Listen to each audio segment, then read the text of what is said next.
what is good, nation? Good morning, y'all. Welcome to a fresh episode of Good Morning Raiders. We got a lot to talk about. We just went ahead and put the first preseason game in the books. So, without further ado, let's go ahead and kick this thing off, y'all. Here we go.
Chris, protect the shield. Good morning, brother. How you doing? My guy, lunatic Raider, Raider Legions. What is good? We on? Hey! We on. None other than Mr. Quiz, bringing none other than our guy, Joe Moore. Bring out none other than the Violator, Wayne Marbury. Bring out none other than the notorious Mitchell Grant.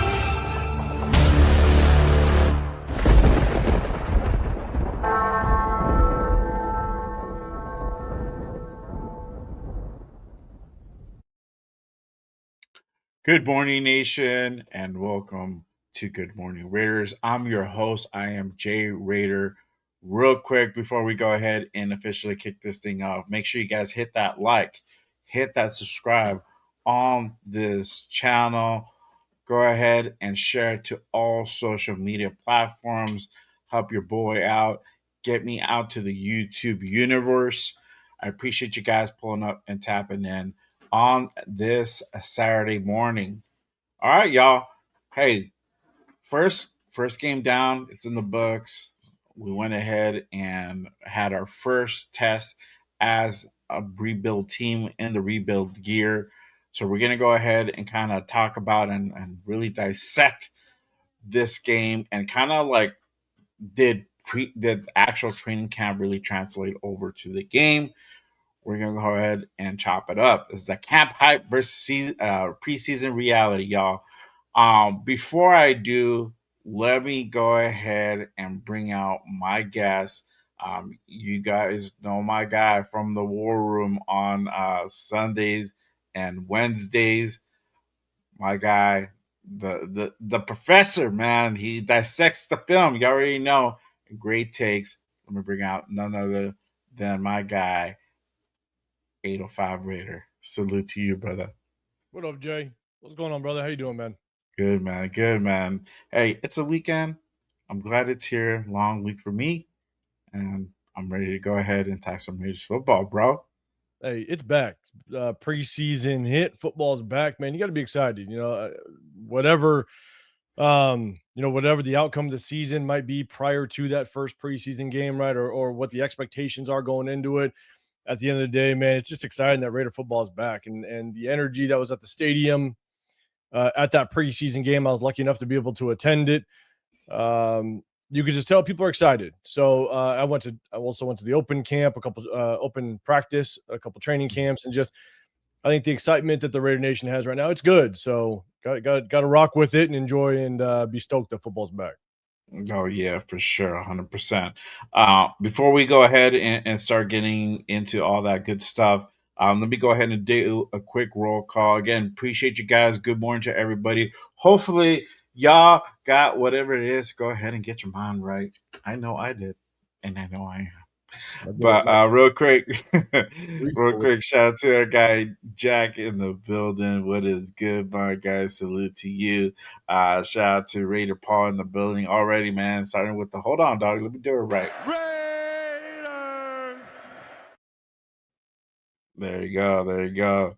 Shout out to the loose Lecky in the building. What is good? One of my members here at Just Raiders. If you want to be like my boy Lecky and be a part of the JRB fam, go ahead and hit that link that's pinned up top. It really does help to go ahead and keep the lights on here at Just Raiders. And then I do Jay's Corner every damn Friday. Just dropped a new episode on there to go ahead and answer some questions from the members. And then also just kind of a little bit talking about this game that we just had.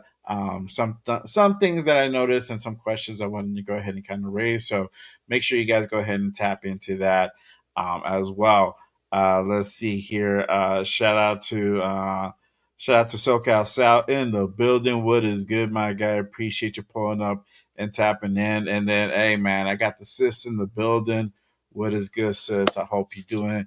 Hope you're having a great day. I hope the kiddos are doing good as well. Shout out, give love, and hugs to the kids over there. Appreciate you supporting sis. All right, let's go ahead and kick this thing off, y'all. We got like I said, we got the first preseason game in the books, but I wanted to go ahead before we get into the actual game. Let's talk about the week 3 camp. This was the third week of training camp, and I wanted to go ahead and get your takeaways from camp because you were boots on the ground, 805. So, what did you see out there? What did you observe? What was some of the hype that was coming out of camp that you saw in your eyes? Um, some of the hype, I have a ton of notes as it relates to just training camp that I saw. Um, some of the things that was real was I think the connection between Kirk Cousins and both tight ends, not just Brock Bowers. Like that connection, I think we're gonna see it throughout the season. At least Kirk Cousins is going to attempt to go after Brock Bowers all day, but rightfully so, right? He's going to be our number one um, pass catching threat and weapon. So I think they're really going to force feed that. I know we're going to talk about the game, but at the end of the day, it's trying to figure out just kind of where Jalen Naylor plays in this. Now, both training camp days, he wasn't out there, so I could not see him at all. But then when Naylor wasn't out there, you could just see the connection that he was also trying to force feed Michael Mayer. So we saw Michael Mayer score a touchdown in the preseason game. And so how much more is he going to lean on Michael Mayer as well? We all know Clint Kubiak likes to run the 2-3 tight end sets. So if we're going to have both two really good pass catching tight ends, we all know what Michael Mayer did coming out of college. Yeah. So is he really going to lean on those two? So I think just offensively, when it comes to just the starters, you can see that Michael Mayer is going to be possibly a pretty. They're going to want him to be somewhat of a reliable target for Kirk Cousins. So we'll see how that works. But you definitely saw it in training camp. Yeah. The offensive line was rough to kind of evaluate because they shuffled around so much. They didn't always just start the starters within one unit. They had a bunch of, you'd all of a sudden see Jordan Meredith at the center position with the rest of the starters, but yet he's going to be possibly a backup center, backup guard. But then you would have Caleb Rogers in there, but you don't know if Spencer Burford's going to be the starter. So I think there's a lot of shuffling, so it's hard to kind of see what that unit truly looked like. Plus, there's times where they're just not in full pads or they're just kind of going through the motions. It's hard to get an indication. Now, when people were talking about Tonka looked quick out there. So I could understand what people were talking about, but it was also hard to see because at training camp, you're in the stands at a kind of a low level. And if they're on the opposite side of the field, it's hard to see who he's going up against and what it really looked like. But in drills, the angles that I was able to see, he looked quick. I just couldn't determine just how good he was actually looking. I did take away from training camp. Look, my my opinion on Mendoza during training camp, it wasn't just mine. There was also a total of 4 other people that sat with me. And the tough part was for Mendoza, it looked like they were running very basic concepts, a lot of dump offs, a lot of quick reads of the flats to the running backs. But then whenever it was something outside of that, especially in the red zone, he was very inaccurate. Out of the 60 plus throws that I saw, he only attempted 1 deep ball and it was overthrown. Similar to what we saw his last throw in the preseason, it was overthrown. Now, again, I think he had accuracy issues outside of his basic throws, the throws that he made 90% of the time. I thought about 50% were inaccurate. And you kind of see that kind of translate over a little bit. But I do know when you are throwing to the receivers you're throwing to for the first time, like he's throwing to a Philip Dorsett or a Malik Benson that he's throwing to for the first time. There's going to be some accuracy issues. You got to get that chemistry down. So I'm not. It's about the body of work. It's not just about just the one or two training camps or one game. Right. So, but that was what I was looking forward to kind of seeing in that first preseason game. Is what I saw in training camp is that what I'm going to see in the preseason game? Because I also have some concerns with his pocket presence. And if y'all know, I'm going to go live tomorrow. We're going to break down the game film like we always do during the season. Games are hitting now, so it's time to break down some game film. I wanted to just see how his pocket presence was overall, because in practice, he's throwing without live bullets. He's throwing knowing that 6'5", 260-pound DN isn't going to take his head off if he's got a free shot. So, Right. What is he going to look like when it's live bullets in a game? Because you don't have very many opportunities to kind of feel that pressure and play under those circumstances. So wanted to see kind of what he looked like. But when you look at the defensive side of the ball, I think a lot of question marks are coming around the secondary. Because I think we all can agree that our receiver room isn't the best in the National Football League. And so if our DBs are looking good in practice, then what are they going to look like when they go up against, a top 10 receiving room? So I want to see kind of how that translated over. There was some hype coming out of training camp with Hezekiah Masses. And look, he looked decent in training camp. He had a really good interception on Kirk Cousins in the red zone. They played his own defense in the red zone. The receiver, the outside number 1 receiver, did a quick inside slant. He let that go. He sat because Brock Bowers was releasing open on the corner to the back of the end zone. He read it perfectly. Sat on the outside of that corner route. Kirk Cousins threw it, and Hezekiah picked it off. It was a beautiful play in his own look by Hezekiah Masses. So he did look good, but then also we saw what it looked like week 1 in preseason. Now, was it nerves, or was it, and I stated this on Wednesday with Severe and Chris, is it he's just kind of going against just some not top tier talent? Yeah. You know what I'm saying? Yeah, I got that. Yeah, I got my take on that. That I gave on Thursday too. Yeah, so it's hard to determine, in all honesty, because at the end of the day, our receivers might look damn good, but you're going up against some defensive backs that might have a lot of question marks. So you almost have to get into the games, some real competition against other teams to really get an indication. Okay, where are we really? And I think that's what preseason is, right? Preseason is just an indication of what you can be, but at the same time, coaches aren't trying to win in the preseason. They're trying to figure out what this roster is. They're trying to figure out just kind of how they get down to their 53 and who's going to fit their scheme better. And so you're going to see quarterbacks forcing the ball to some receivers just because you want to see what they can do. You're going to see some shuffling of the offensive line. If an offensive lineman is looking really good, you might pull them saying, okay, hey, I saw everything I need to see. Let's get the next guy in. Let's get him some reps. So with preseason, it's kind of hard to get a true indication as to what we're going to see in the regular season, but at least we got to see them against some live competition. And I think it's going to be fun in the next 2 preseason games. Yeah, for sure. I wanted to go ahead and let's go ahead and switch over to the actual Thursday night's game versus the Cardinals at Allegiant. And you were there. I don't know if a lot of people know, but a lot you were there. You were in attendance, so you were up boots on the ground, so you got to see this thing live. And then obviously, even me, even when when I go to the games, I got to rewatch it back. Later on or when I get home, so that way I can kind of get a different feel for it, because sometimes you get distracted and whatnot. But I wanted to go ahead and get your take as far as the performance on the offense, on the starting offense. What did you think about their performance? And then obviously, I'm gonna hit you up with this question: Is Kirk performance? Is he really living up to the quarterback one? Um, level. What are your thoughts on that? On that opening series by the starters.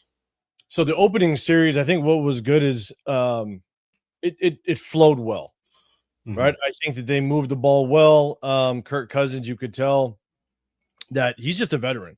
He's going out there, and it's hard to get an indication in that sense, because the one thing that I always do is when preseason hits, you want to also take a look at. And I've already been able to break down about 3/4 of the game film, and one of the things that I do, and you can't do that in real time because I don't know the Cardinals roster. I don't know a lot of their numbers. Obviously, you might Right. know their bigger names and bigger players, but the one thing I do when I break down the game film is what starters are out there. What is the competition we're actually going up against? And it looked like the Cardinals for that first series, for the most part, played almost all their starters. I think they played both their starting corners. I do think both their safeties were backups. I think all their linebackers were starters, and I think their entire D line were starters except for one. I think their left D end was a backup, was a second string. And so they were mainly going up against the starters, and we basically had all of our starters in, that game, that first drive. And so I think it ran smooth. But then again, at the same time, the defensive coordinator, they're not trying to scheme against Kirk Cousins in this offense. They're going to keep it pretty vanilla. You're not going to see a lot of movement out of the safeties. You're not going to see a lot of blitzing, because defense coordinators are not going to give away their scheme. They're not going to give away a lot of things they want to do. So it's going to be very vanilla. And I think Kirk Cousins goes out there being a veteran, 14 years, I think around 14 years. Um, he knows what preseason is. And so he's going to go out Right. there. He's going to see, hey, if I see cover two pre-snap, it's most likely cover two post-snap. And bang, I got my guy, and Clint Kubiak knows that as well, with his play calling, with him understanding what defensive coordinators are going to want to do in preseason and how vanilla it gets. Um, I think the offense running smooth was expected, and Mhm. so I still think Kirk Cousins is the starting quarterback. I think he's going to start week one. I don't see any question about that. But it was just good to see that it ran smooth, um, and then you finish it off with a touchdown to Michael Mayer. Right. The one thing that I do think is still concerning is Cousins Cousins arm. I just don't. The pocket was pretty clean. Again, Right. he understands if pre-snap it's cover two, it's going to be cover two post-snap, so he knows where he's going with the ball. He could set his feet, everything's comfortable. But you kind of saw that out route to Trey Tucker in that first series. It was to the right-hand side. It was an out route, and it was Trey Tucker had to go down to catch the ball, and Mhm. it was a clean pocket. Everything looked good. You could just see, just with Kirk Cousins, like that 38-year-old arm, it's there. Like he's got to Yeah. get a lot into it to get it there, and it's just going to take him to kind of throw off his back foot, have to throw off balance a little bit, and then now is he kind of lobbing that ball a little bit more to the sideline, and our corner is going to have the time to jump it. So, and that's what you saw last year with the Falcons. Is, the arm strength just wasn't there. Now he's recovering off of that injury. So one Right. year, another year of recovery off of that injury. Hopefully that will help. But yeah, I still have the concerns of his arm. And with an Right. 18 quarterback, sometimes that could get you in trouble because, 4 or 5 years ago, your mechanics and your thought process told you could make that throw. But when your arm starts Right. to kind of start to show that age, sometimes you think you can make that throw and you can't, and everything happens so quickly in a split second in the game is that sometimes you're just muscle memory just kicks in and you just make the throw, but then, oh shit, I just can't get it there like I used to. So we'll see Right. how he navigates that and how he adjusts to it. So I still have that concern, but it was good to see the offense flow right away, get downfield, score. You saw Clint Kubiak use motion a lot, which was great. Yeah. It's definitely something that I'd love to see because obviously not only can you create your mismatch, but also you kind of help the quarterback identify, is it zone, is it man? And it's not just the quarterback, it's the receivers as well.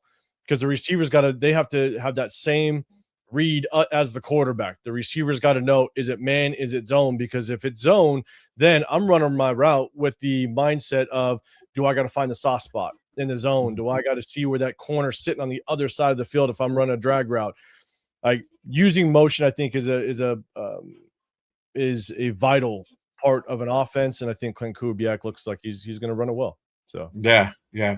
Uh, yeah. That's my thing with with this offense. I mean, I don't expect us to be slinging it down the field. I don't expect deep shots consistently. I think with Kirk Cousins, you go into that mindset like he's there to really kind of just manage manage the offense, make crucial plays. But I think it's gonna we have a short range with him.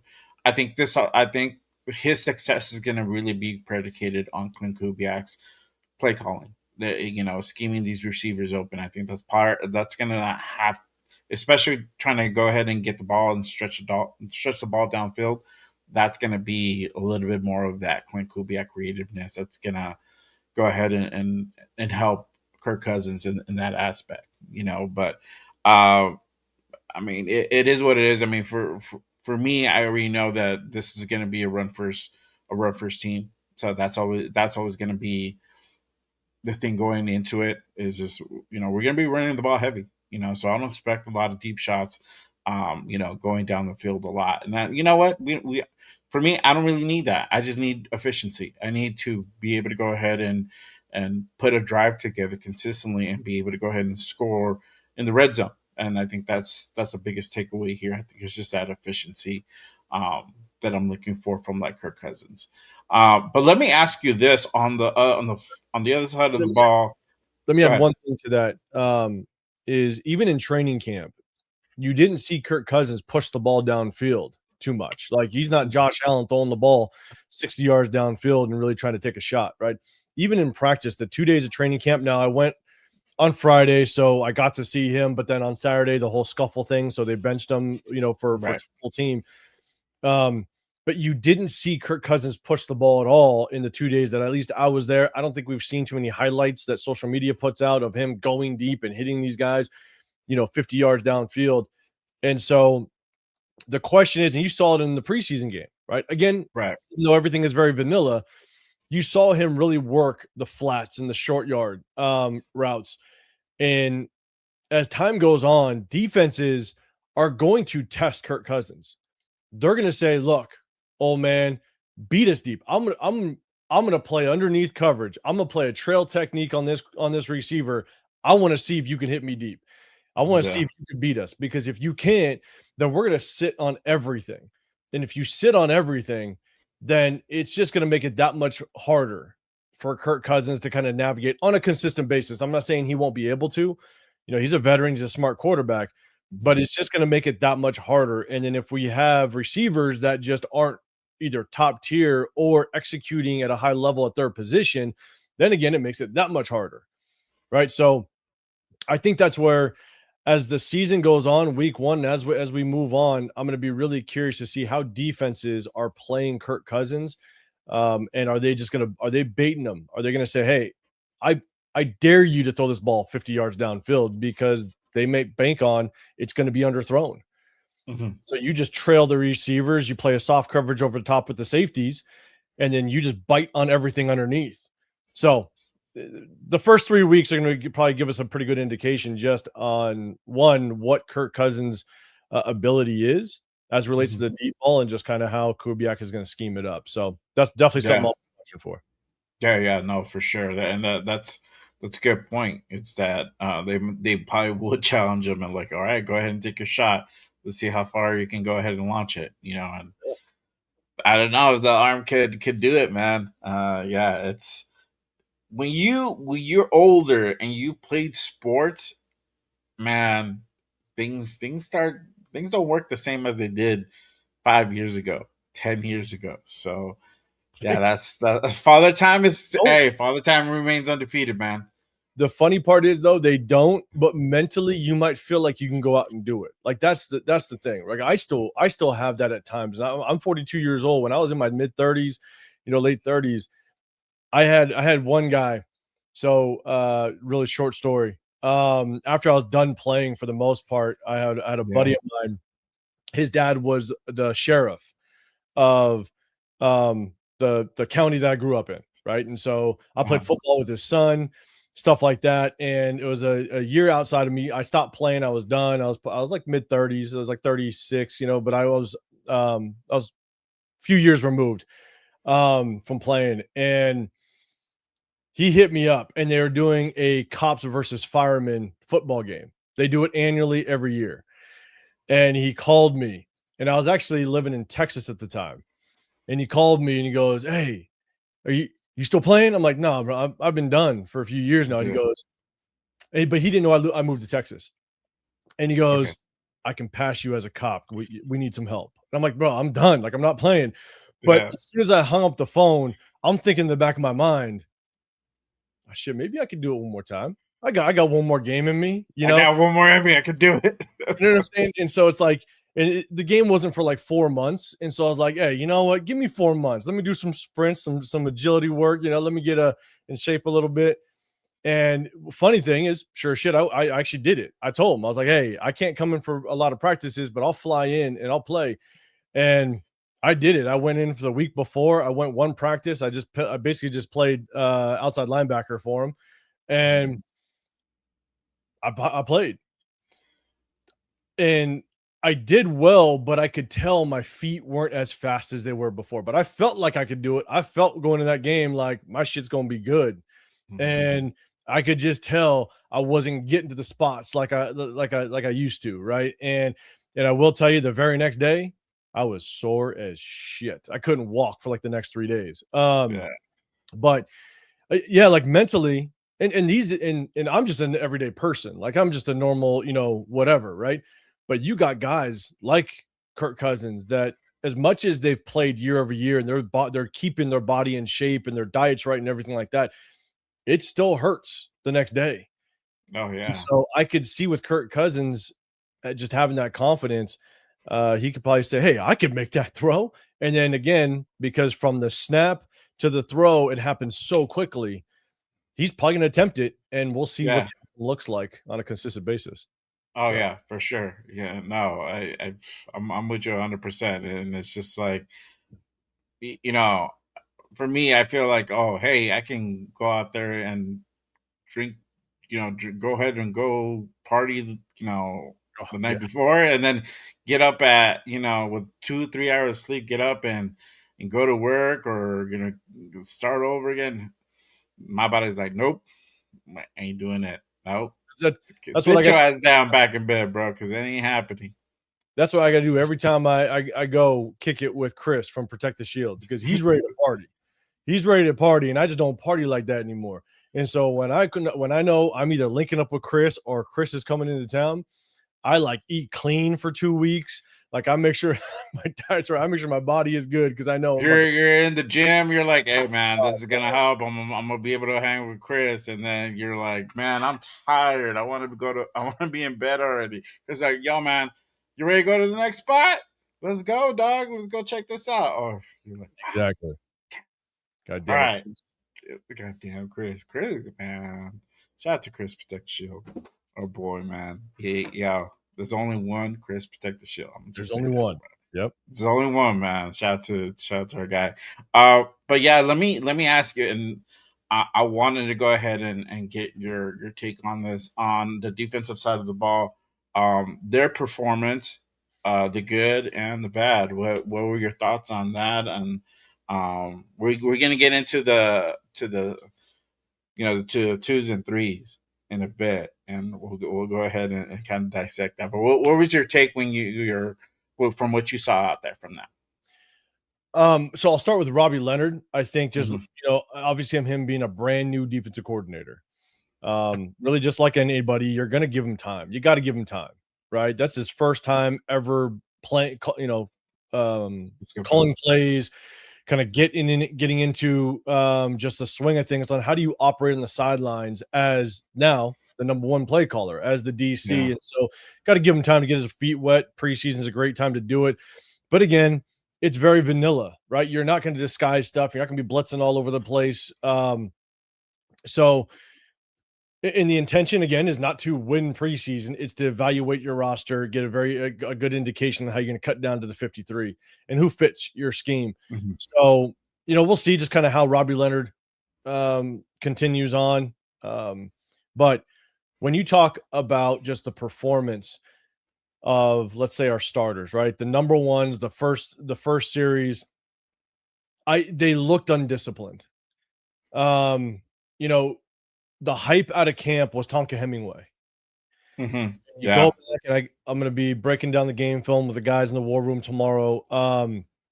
You know, the one concern I had with Tonka, even though when I went to training camp, he looked quick, but again, it's hard to just determine just how good he looks when offensive lineman, maybe he's going up against a third stringer. It's hard to see all the time with the angles that you get in training camp. But the concern that I had with him and the way that they're going to use him is that he's not the biggest defensive lineman in the world. I think he's like 6'2", No. 285 pounds, right? He's undersized and he looks Yeah, I under. think it's like 290, like somewhere around there. Yeah. So Tipping. Yeah. the He's so question small. is how is he going to maintain throughout a season? Is he going to be able to beat offensive lineman with his quickness? Is he going to be able to understand the leverage to be able to kind of bull rush through at times if he has that ability? But we also only saw Tonka in situations last year, and he flashed. Right, Tonka was only in during certain situations. He was never a starter. He was a rotational guy, so maybe he Right. got 7 to 8 snaps a game last year. Whereas now, if you throw him in the mix as the guy, how is he going to be able to, durability wise, withstand an entire season at only 285, 290 pounds? So when you watched him, he got washed down the line of scrimmage a lot. A lot of the runs that were open were basically right at him. And that's the difficult part is when you go up against not just a power blocking scheme, but specifically a zone blocking scheme. When it comes to zone, those offensive linemen, they're basically trying to use your leverage against them, right? And so, depending on where the defensive lineman slants or what have you, the offensive linemen are going to use their body, their leverage to basically take advantage of that. And a Yeah. lot of times, Tonka, he just kind of got washed down. Once Tonka tried to kind of get position, they used that to his advantage, and they'd wash him down into the rest of the D line, opened up the running lane, bang, there's the cutback, right? So it's going to be interesting to see just kind of how he works through the rest of this preseason because what we saw or the reports coming out of training camp didn't match up with what we No. were seeing on the field.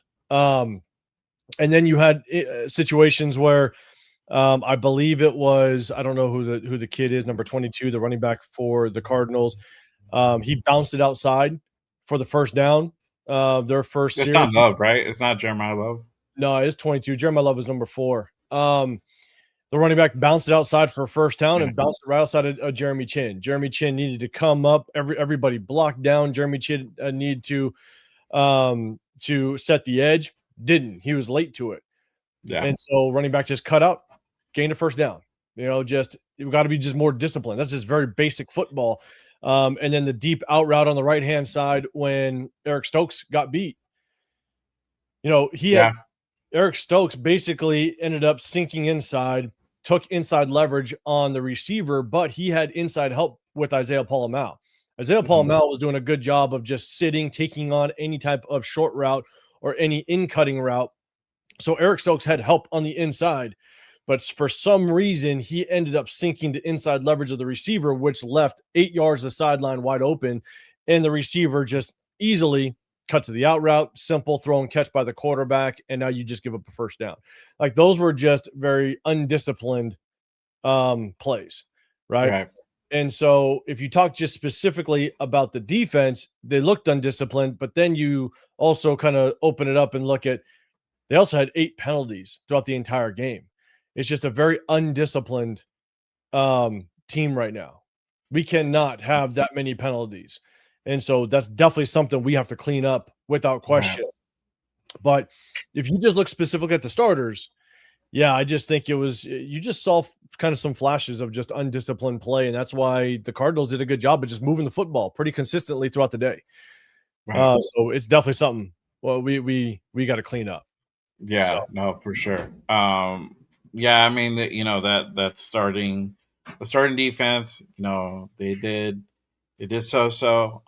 Like you said, there's a lot of things that need to be addressed and fixed before we get into the next game. Hopefully they're back in the rooms and just going over film and calling out mistakes, and that way they're able to go ahead and make the proper adjustments. Because man, I mean, yeah, I saw that play where Stokes got cooked, and it looked pretty. I saw some other plays too. We're gonna go ahead and get into that for sure as well. Um, and you got cooked not because it was man-to-man coverage and the receiver being because again, like I said when we were talking about the offense, I went to go look, okay, how many starters were on defense? So obviously I do the same thing. Basically, the entire starting offense was on the field for that opening drive against our defense. And so we were going against their starters, right? And so if right. it was starters versus starters, that's kind of what it looked like. They moved the ball pretty easily on our defense. Now, again, we're running a vanilla defense. I get it. But um, when I look at it and you are just missing on very basic fundamental defensive responsibilities like Jeremy Chin, set the edge, Tonka, don't get washed down. Eric Stokes, you got help inside, lean outside leverage on an out route where you have 8 yards to the sideline. Like these are just very basic things that they should be doing. Hmm. And we're just not executing properly. So again, it just Right. kind of goes back to I think defensive wise, we're just being very undisciplined right now. We got to straighten that Yeah. up. Yeah. Those are simple mistakes that we shouldn't be doing in the game, no matter whether it's preseason or week 1 or week 15. Though those are mistakes that you just can't have. And um, I was gonna say to the point where we talked about Ron B. Leonard, because he's already starting to get some heat. You already know, bro, how Nation Yeah, is. all It's the like we didn't look pretty out there. Like what the fuck? Whose fault is that? Like, okay, we're gonna look at the DC. Especially Robbie being the first time DC. This is his first stint as the honcho on the defensive side of the ball. So obviously he's gonna go ahead and get some heat. But the thing that I was saying during the post game reaction show was that, yeah, you got to remember this is also a vanilla defense. This is a vanilla offense. We're not going to be tipping away or giving away our hand. We're going to go ahead and keep that really close to the vest. So you're going to see some basic stuff out there. But a lot of the stuff, a lot of the mistakes that happen, in my opinion, were just some basic stuff that you shouldn't be doing. If you're getting out schemed, that's different. But tackling, coverage, like you're saying, like if you already have help on the inside, like, why are you still, attacking the inside? So little stuff like that, those little mental mistakes, they add up, and those could be very detrimental, especially if you're, you know, once the season actually starts. You can't have that happening. Real quick, shout out to my guy Bloody Raider in the building. Good morning, my brother. Appreciate you tapping in. Salute to you. Like it says, playing at half-ass won't make the 53 and man roster. There's that. I get you, brother.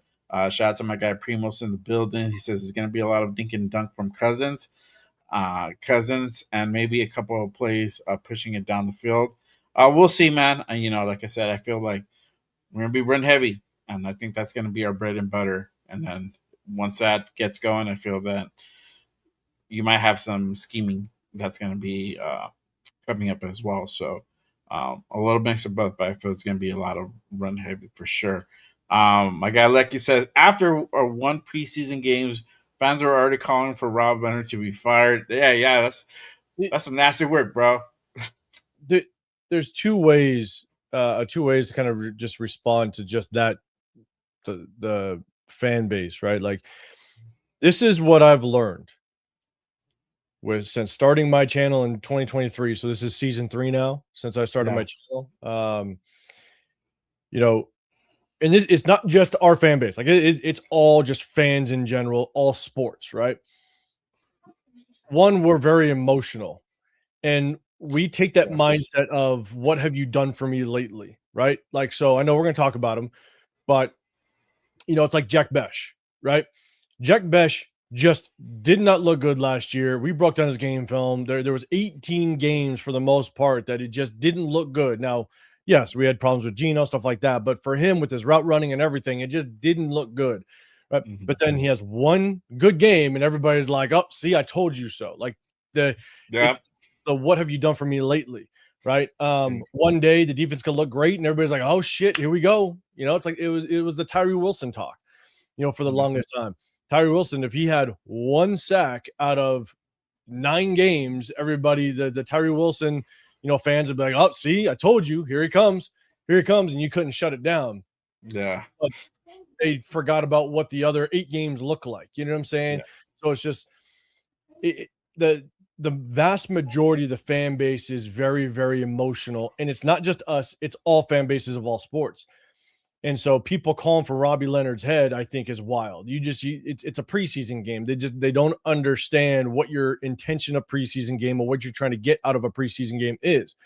Now, with that being said, last year after the draft, after free agency, I was talking. Rundown actually asked me the question when we went live with Loon and Loon's hats.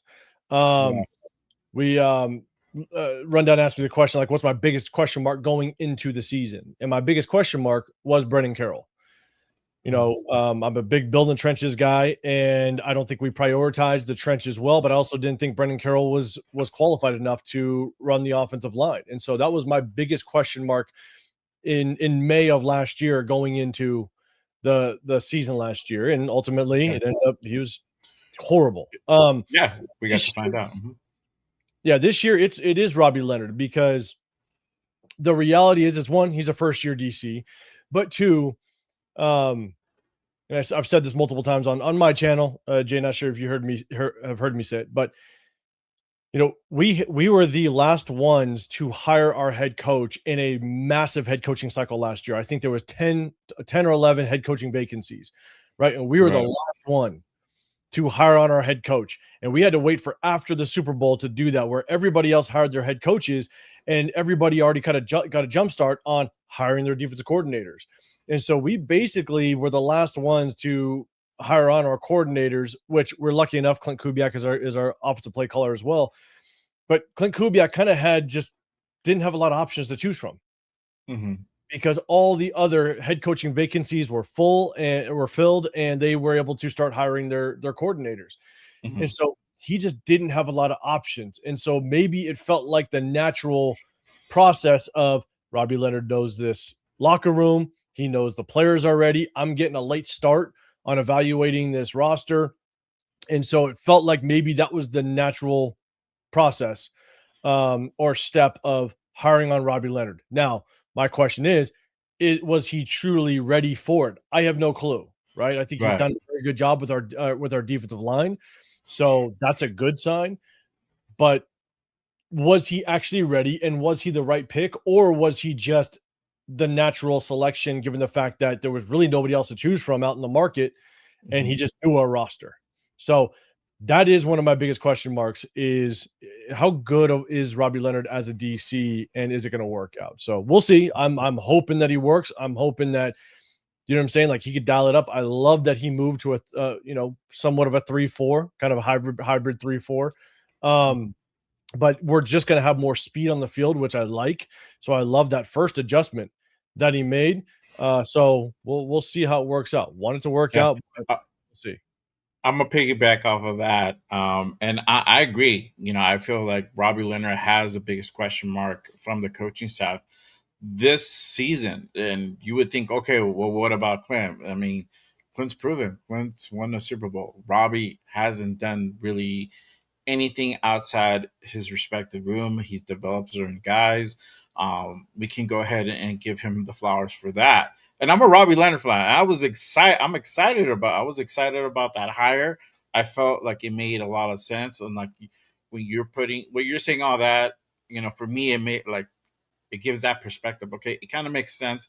Yes, he did. There was not a lot of options out there. I think there was rumblings of potentially acquiring the former DC from the Browns, who parted ways with them a few weeks before that. I forgot his name, so I can't. Don't ask me the name because I'm going to remember. But Schwartz. yeah, Jim Schwartz. Shorts, Jim Shorts. Is it Jim Yeah. Shorts? Shorts. So we're talking about bringing him over, right? And freaking, but that was a whole thing with his contract. So yes, there was a lot of options out there. And then you had Robbie Leonard that's in the building. Uh, like you said, already knows his team. Been working with guys. The thing for me, I feel, is that he was already getting those looks on taking the next step, which was a DC role, right? And you had that also looming, like he could potentially go out and try to get a DC job out there. I think he was like one of the, you know, part of one of those hot prospects that were out there to step into the next limelight. But he's here now, and this is his real first test on really leading this side of the ball. So now the buck stops with you on the defensive side of the ball. Yes, they're going to be running a new system, which is very interesting. But his coaching tree it's interesting. Obviously, was under Patrick Graham, but also has a excuse me, Mike McDonald experience. So, um, how much are we going to see? How much of that are we going to go ahead and see on the field? So, um, obviously, we won't know it until week one. But I feel like Robbie's warranted to have that question mark. You can't not question. But I feel because this is just the first pregame season and on a vanilla defense, you can't go ahead and just the jury shouldn't be out yet. On Robbie Leonard, I think you can go ahead and make that judgment maybe about week 4 or 5 once we have some games under our belt, and if we still look pretty bad defensively, then okay, this might be a situation we might have to go ahead and rethink the whole Robbie Leonard experiment. Come the end of the season, because I don't see them potentially let him go unless it's really bad, and which is with this talent, I don't see it quite happening. I feel like there's just a lot of adjustments that need to be made as of right now. But let me get to this part. And I wanted to go ahead and touch up on your favorite person, on your boy, Fernando Mendoza. I want to go ahead and get your evaluations on him. Give me the good, the bad, and the in between. What was your take from him? And it's very and shout out to the chat, but yo, come on. I know you get a lot of heat from the chat at times, but you I have love some they great takes from it. You have some great takes, and can bring I it. definitely want to go ahead and get your opinion on this. So I do have a lot of notes. Again, I've already kind of gone through the whole breakdown of the game film outside of Aiden O'Connell, so I'll do that as well. But he did better than I expected, without question. Mhm. He did better than I expected. I think that, again, based on what I saw at training camp, and it wasn't just me, it was the 4 other people that were sitting with me between Friday and Saturday. I think he did better. There's things that he did. Well, there's specific things that I was looking for, right? I knew that Clint Kubiak. I take that back. I don't want to say I knew that. I felt like Clint Kubiak was going to run a very simple offense just to get his feet wet, which is the right thing to do. Rookie quarterback, first time doing it, right? Keep it very basic, keep it simple, keep your feet wet, because you have 2 more preseason games to really dial it up if you want to. And so, if you look at the throws that he made, a lot of it, the vast majority of the throws were just kind of short, intermediate routes. And so he did keep it very simple, very basic. There's good. I was wanting to see him kind of go through a progression, which he Okay. did about 3 times, and I think he did it well. I didn't see really much problem with it. A lot of times, um, when you wanna see a quarterback go through a progression, because again, when I broke down the game film, it wasn't that he it wasn't that he didn't go through progressions at Indiana. He did, there just wasn't a lot of it, and when he did, it was Right. 50-50 accuracy-wise. By the time he kinda got to his 3rd and 4th progression, 1, there's not a lot of game film on it, but 2, his accuracy just wasn't great.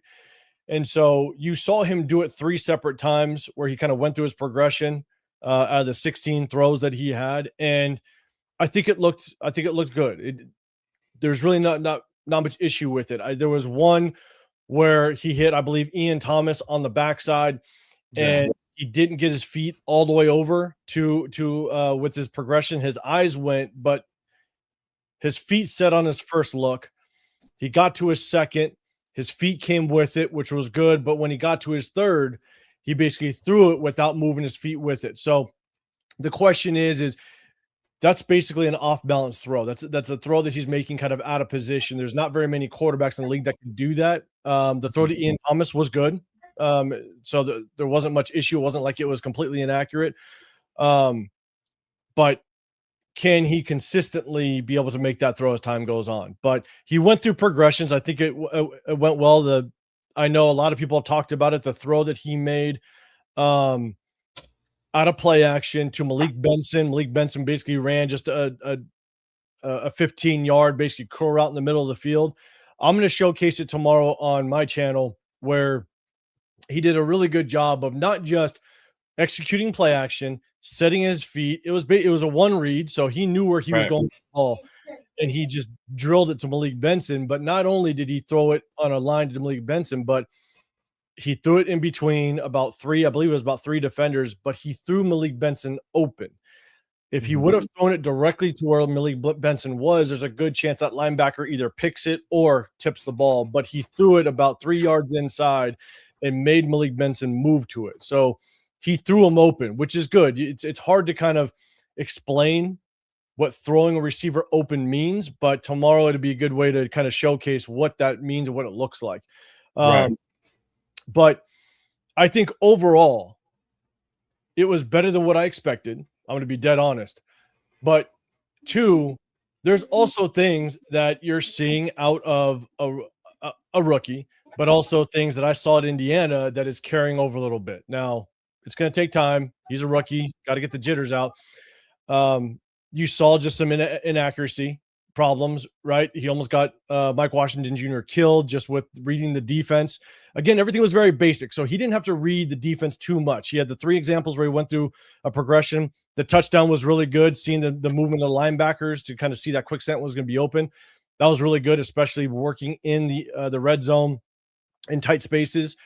But a lot was just kind of short, intermediate passes, right? But then he had the out route to Jack Besh, which was again just a really good catch by Jack Besh. The throw was high. I believe he had another one to Malik Benson that just was an overthrow to the sideline. But when the pocket wasn't clean, there was 2 times where he had to navigate in the pocket, and I'm gonna show it tomorrow. The one where he had to where he basically sprinted up into the pocket and then escaped out to his right. Those are the times where you want to see him not sprint up in the pocket and get out and escape out one way. In that example, he went out to his right. You want him to be able to step up in the pocket because Jack Besh kind of came open, didn't have complete separation, but enough to where you could drill a 15-yarder. If you step up with the intent to throw, it was a flood concept to the right side of the offense. You drill that football, that should be a completion. But he opted to run, which he did a lot when pressure was coming. And so basically, instead of stepping up with the intention to throw, he sprinted up and sprinted out to the right side. You want to see him be able to fill the pocket better. And the great part about having the all-22 is you see the end zone view. There was plenty of room. There was still plenty of time in that pocket. You step up, you drill that football to Jack Besh, and if it's completed, that's a 15-yard gain outside of him just throwing the ball away. There was the other one where he stepped up and ran, gained about 4 to 5 yards. There was 3 receivers wide open. The offensive line did a very good job of creating the throwing lane. It was wide open. You had Ian Thomas right in front of him. I believe it was Philip Dorsett that was a little bit inside, or it might have been Devin Tompkins that was on the inside, and then you had Lobby in the flats. He had 3 guys wide open right in his view, and he opted to run. So that's the tendency he had at Indiana. And so the question is when the pocket isn't perfect and the pocket breaks down a little bit, what is it going to look like? So, he's got time to learn. Don't get me wrong, but those were 2 very clear examples of when the pocket isn't perfect, his first read isn't there. What does he look like? And he opted to run when, in my opinion, he should have thrown the football. We'll break it down. The one sack that he took, there was nobody open. It was just that's a sack he has to take, unfortunately. He was still in the pocket. You're not going to throw the ball away. That's just nobody was open on that. So that's not on him. That's just on receivers. You got to be able to get open. But then he had basically the overthrow to the back of the end zone. I'm not going to really discredit him right now, even though, again, I had the accuracy issues, not only out of training camp, but also at Indiana when he didn't throw a back shoulder fade or go ball or RPO. The accuracy was 50-50. So the accuracy, even again on that deep ball, wasn't great. It was a bad overthrow. But I also do know that he's thrown to new receivers, stuff like that. So he's got to get that chemistry down. So I'm not going to really knock him on that. But that was the biggest thing. Go through your progressions. What does it look like? I think he looked good, better than I expected. Yeah. Pocket presence wise, when it's clean, okay, it's fine. But when it breaks down a little bit, there's going to be opportunities that he missed that he's got to be able to understand. I have to stay in this pocket. It doesn't matter if a D lineman is 1.5 yards away from me or if a hand's about to get up. Like, you're going to take the hit. So you need to stand in the pocket. You need to basically, if you got to drive the football downfield and throw with anticipation. Throw if the receiver isn't open, but he's about to break open. You got to be able to throw with anticipation. And that will come with overtime. So I said this even when I was breaking down his game film out of college. I said, look, I'm taking this season just to sit back and see how he develops. He's going to make mistakes like every rookie quarterback. And I just kind of want to see just how he develops. The execution from under center. Yeah, that was a big thing for me too. Like, how is he going to go ahead and really operate, behind center, from taking a direct snap? And it's not about taking the snap and executing play action, stuff like that. Like, he is a smart enough kid. He's a workhorse, right? He's going to do the homework. So I have no issues or concerns with him getting the snap under center, executing the fake handoff, stuff like that. It's everything that happens after that, right? It's the processing of the defense. The hardest thing for quarterbacks that haven't executed under center a lot have to do is when I pre-snap, when I take that snap, the defense is lined up this way. When I take the snap, execute the handoff or the fake handoff with my back to the defense, and I whip my eyes back around, now where did the defense move to? Like, that's that you have to do homework. That takes a lot of anticipation. That takes a lot of just understanding NFL defenses, stuff like that. So it's going to take a long time for him to really grasp that side, but it takes a lot of quarterbacks a while to do that. But that's what I'm going to be more interested to see just as these preseason games move on and just kind of how he develops. But again, it's the progression, it's the accuracy when you get to your third and fourth progression, and it's also just his pocket presence. And I still think that needs work when there's a little bit of pressure, because it's not about just escaping the pocket and getting out. Oh, you eluded that one DN coming off the edge. No. You need to be able to step up, keep the play alive with your arm, and be able to drill it downfield if a receiver is about to come open, because you see quarterbacks take hits all the time. It's going to happen. You're basically a human tackling dummy at the quarterback position. So you got to be able to navigate the pocket, inside the pocket, and not always think I got to escape, because that's what he did a lot in Indiana when his first option wasn't there. So we'll see Mhm. how it develops. We'll see how it works. But ultimately, there was highs, there were lows. It was better than I expected it to be, and I think he did well for his first outing. Mhm. Yeah, I agree. And, it's just some of the rookie tendencies that um, he's gonna go ahead and display. I think that um, for me, I feel like you just need to go ahead and get that dude a little bit off the pedestal and just know that there's mistakes that are going to happen. He's going to go ahead and make, he's going to do rookie tendencies because he's so used to doing a certain way for such a long time now. He's here, and he has to go ahead and change his style up a little bit. He can't do some of the same things he was doing at Indiana. For me, I think yeah, you're right. You saw him run a lot. My also thing was like he needs to start learning how to use that slide method. He's probably not too used to doing that. I don't know if it was just him trying to prove his grit or whatever, but I would like to go ahead and have him see more of that and not so much go head first into a linebacker or a corner because you're gonna have a short career. That was a little bit my worry when I was watching the game. It's like, okay, you need to start using that slide method, but also too, like you said, just pushing up on the pocket and still seeing where the defense is at. We're seeing where your guys is at.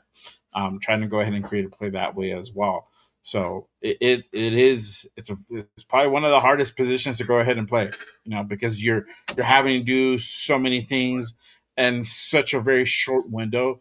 It's like, okay, I gotta go see what, like you said, what's a pre snap. Then where's the defense at? Where are they actually showing me?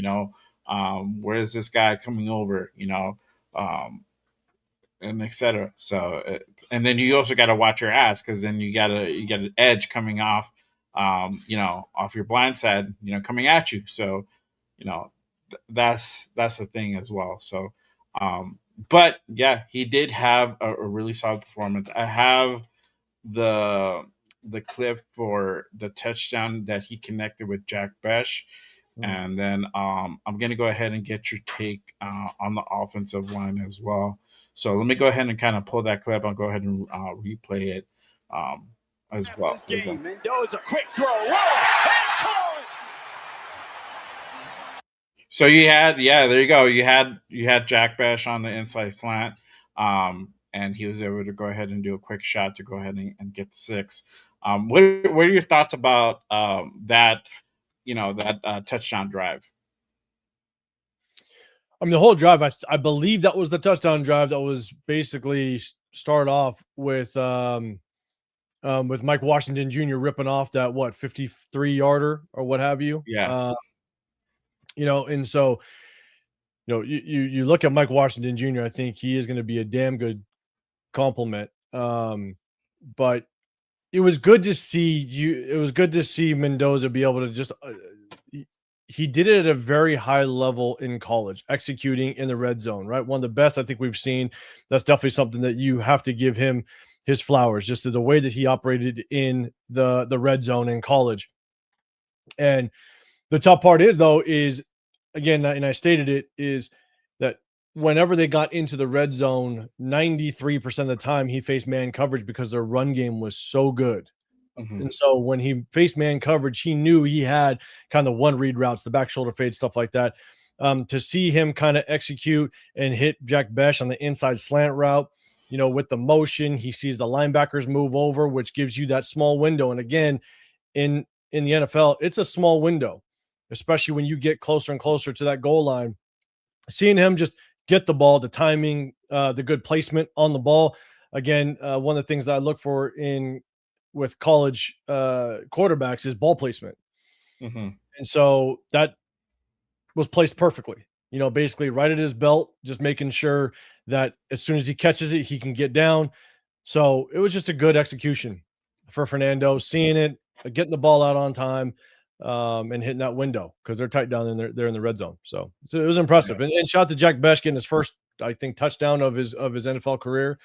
And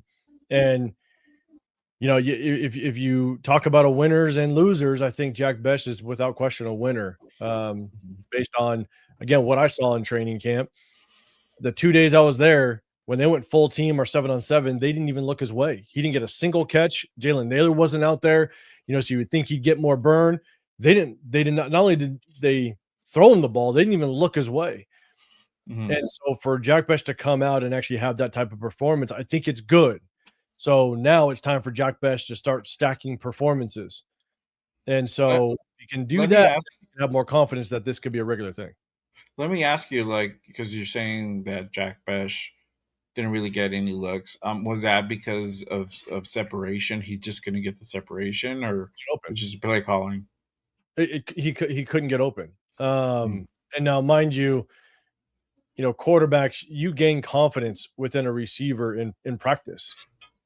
And so I don't know if it's the defense is playing just a very vanilla, defense, and they're not really trying to press you too much and really scheme around you, so on and so forth.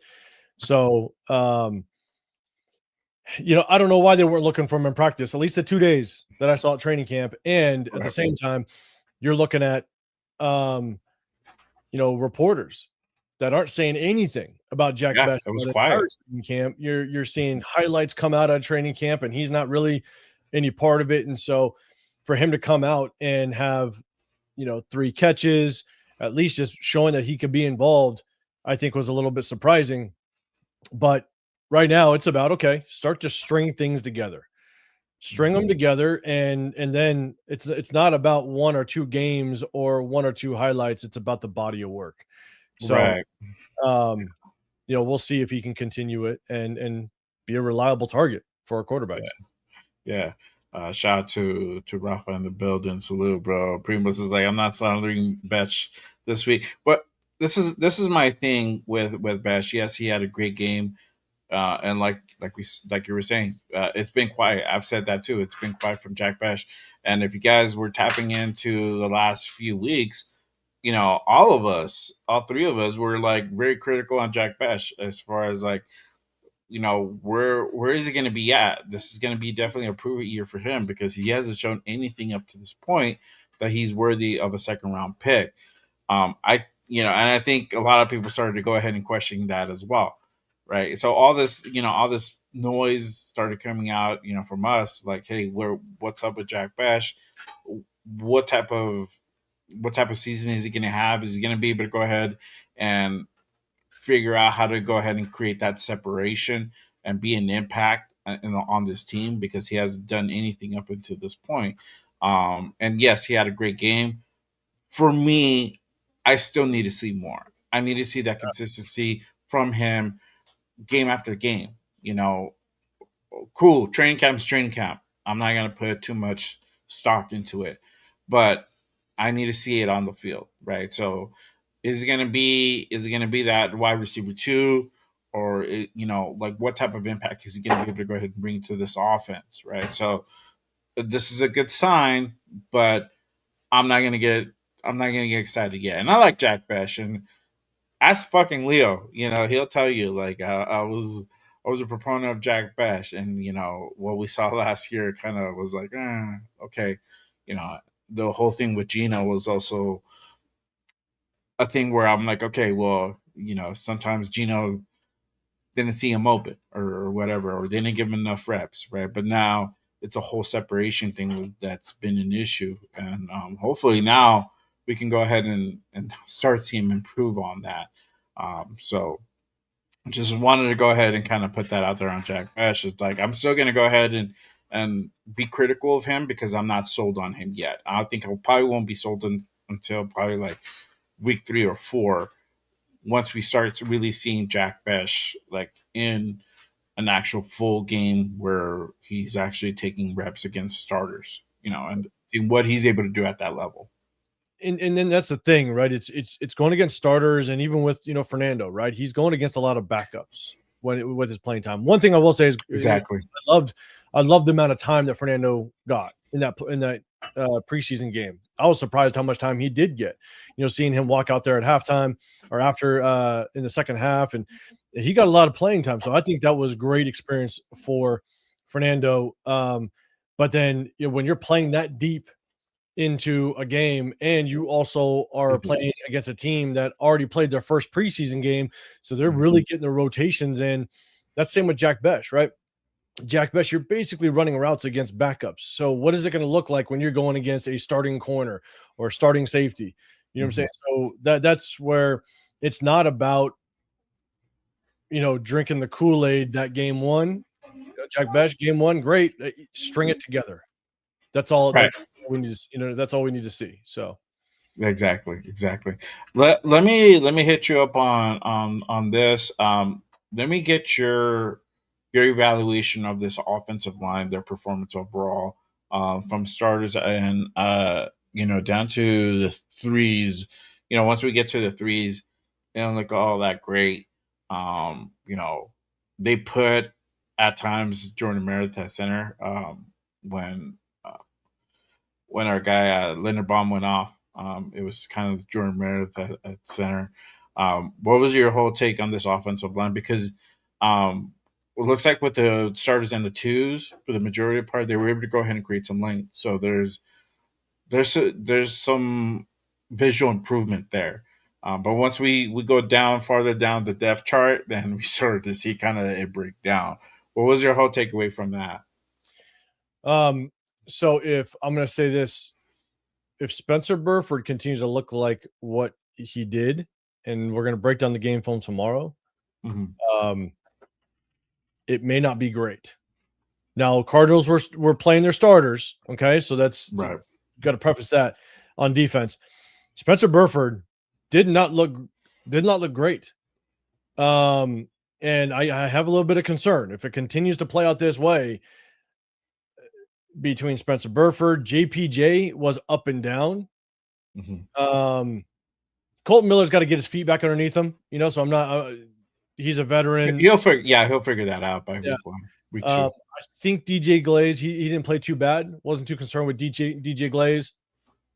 Um, but you had Spencer Burford and a JPJ on at the guard spots, and yeah, JPJ was just up and down. Spencer Burford, there's a question mark there, and I'm going to tell you right now, the one guy that I think is probably, I think he's got a fight to at least be in the conversation, which I don't think he's going to be, is Caleb Rogers. Like he's got to at least fight to have a shot, because I think he looked a little more consistent. But what sucks is by the time he came in, now Cardinals are rotating their players, and now he's going against backup. So it's hard to get an indication as to whether or not Mhm, he's going to be it will work out against true starters. But Spencer Burford he didn't look great, and it's going to be concerning. There was one where Kirk Cousins had a little bit of pressure in the backfield. That was all because of all because of Burford. Um, he missed a couple blocks in the run game. Just didn't get good leverage on his D lineman, and so man, it's question marks. Trey Zune, he looked good. Trey Zune, he looked just consistent. So again, going against backups, but he's a rookie, first time out. If he looks good, I'll give him his flowers. I'm not mhm. going to be too critical of a rookie that's playing for the first time. So Trey Zune looked pretty good out there. Um,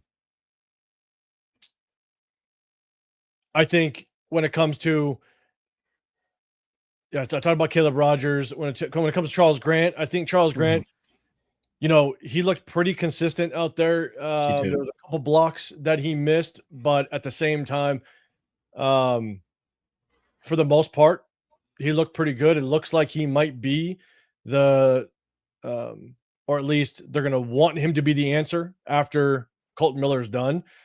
So I think for the most part, he looked pretty good. Mhm. But if and then I'm gonna talk about my boy Jordan Meredith.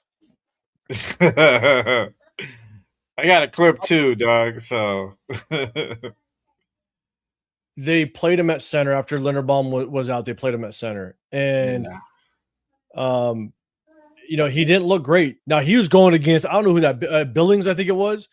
Um, Billings is a big boy.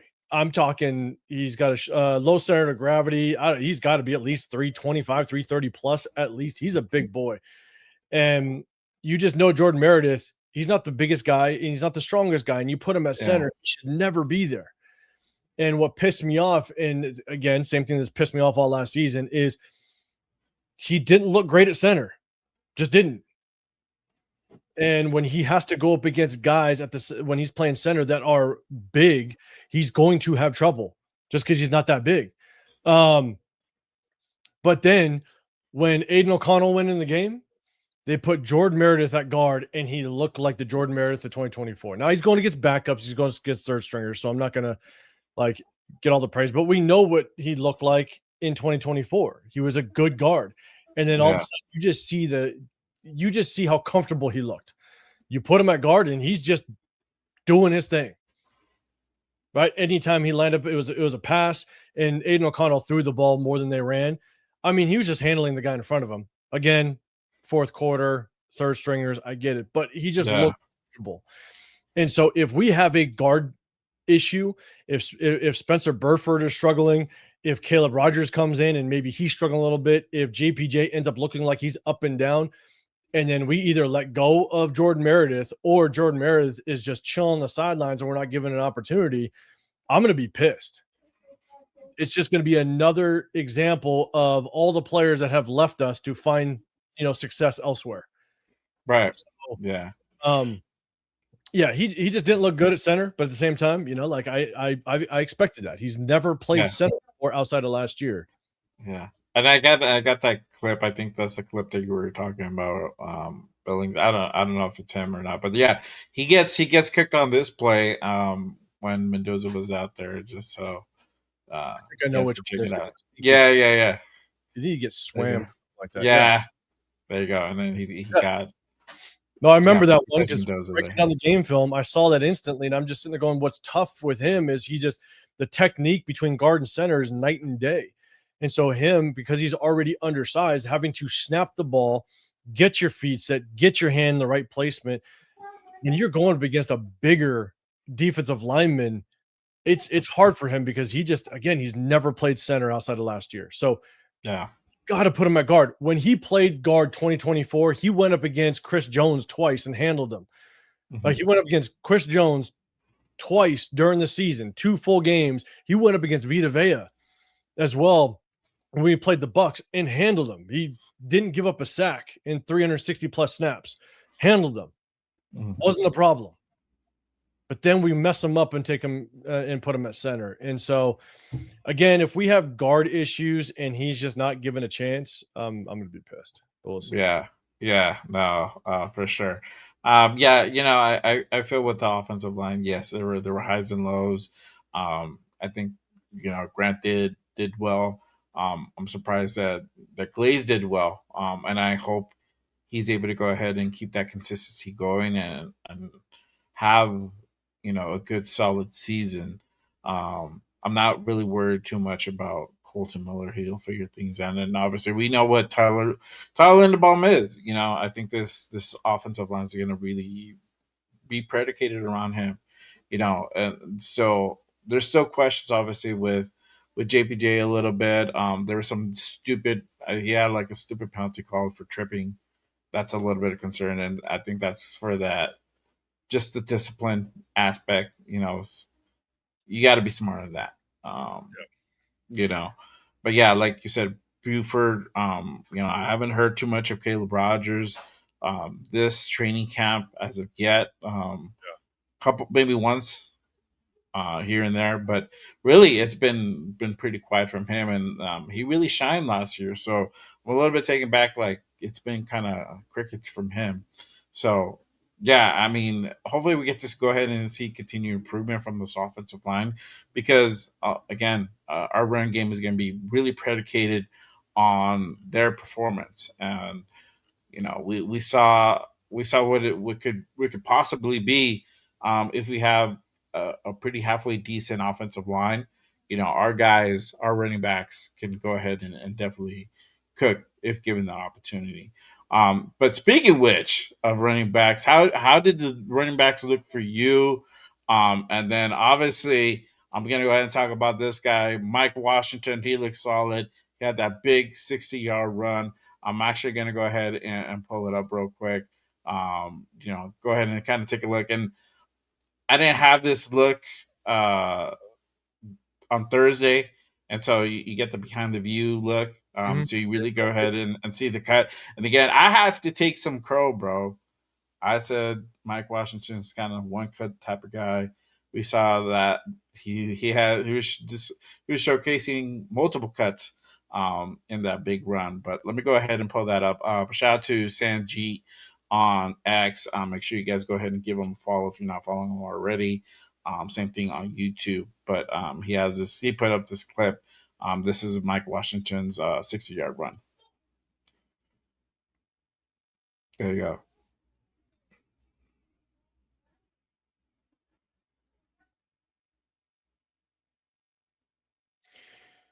I don't know if you can pause it, go back. So if you pause it right before the first cut that he makes, where he cuts left, it's right about just a little bit more. Bang, right there. That cut right there is damn impressive. Look at my boy Yeah. George doing this thing. That cut's damn impressive. And I think a bunch of big blocks. You see Jack Besh getting involved. I think Charles Grant made a big block on Yeah, that. it did.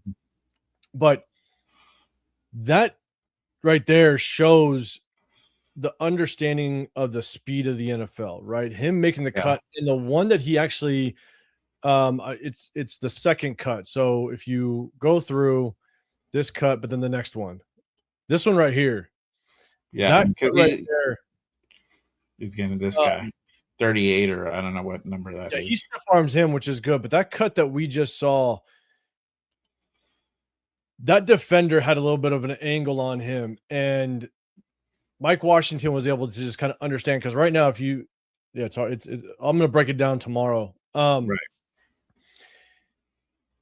It's just understanding the speed of the game. It's understanding how quickly players can close on you. And I think that's what we saw last year with Genty. Is he just coming from the Mountain West? He struggled with processing that speed.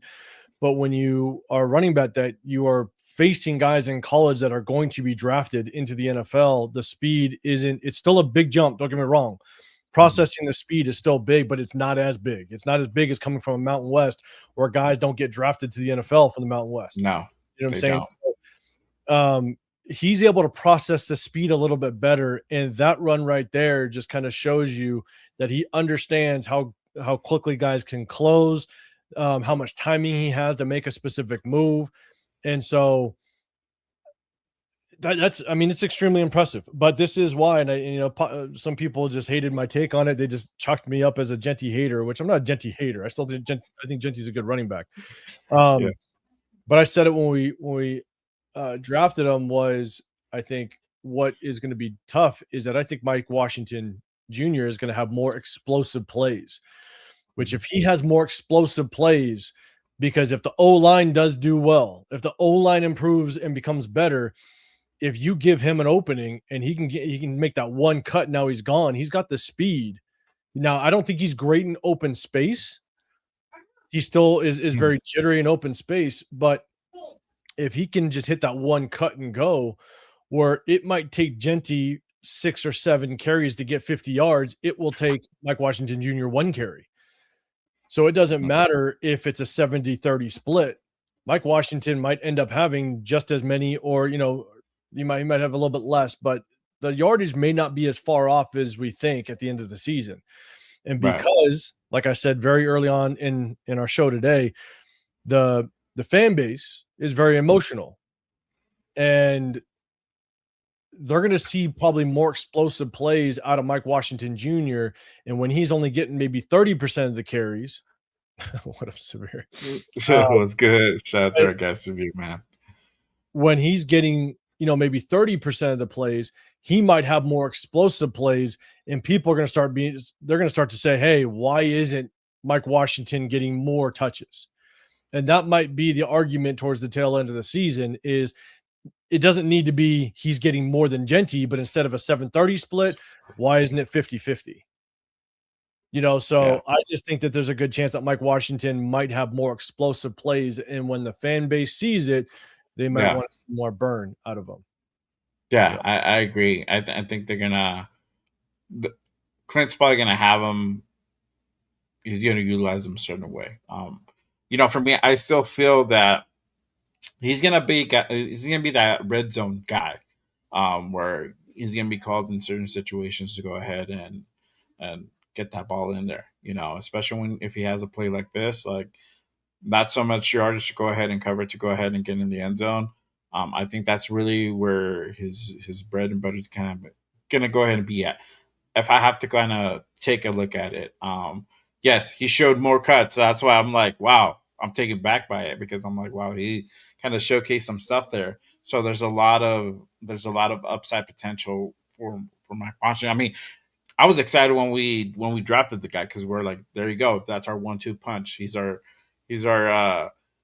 now I'm trying to make a more relevant reference. I was gonna make an old man reference, but he's our Simon to our Garfunkel, bro.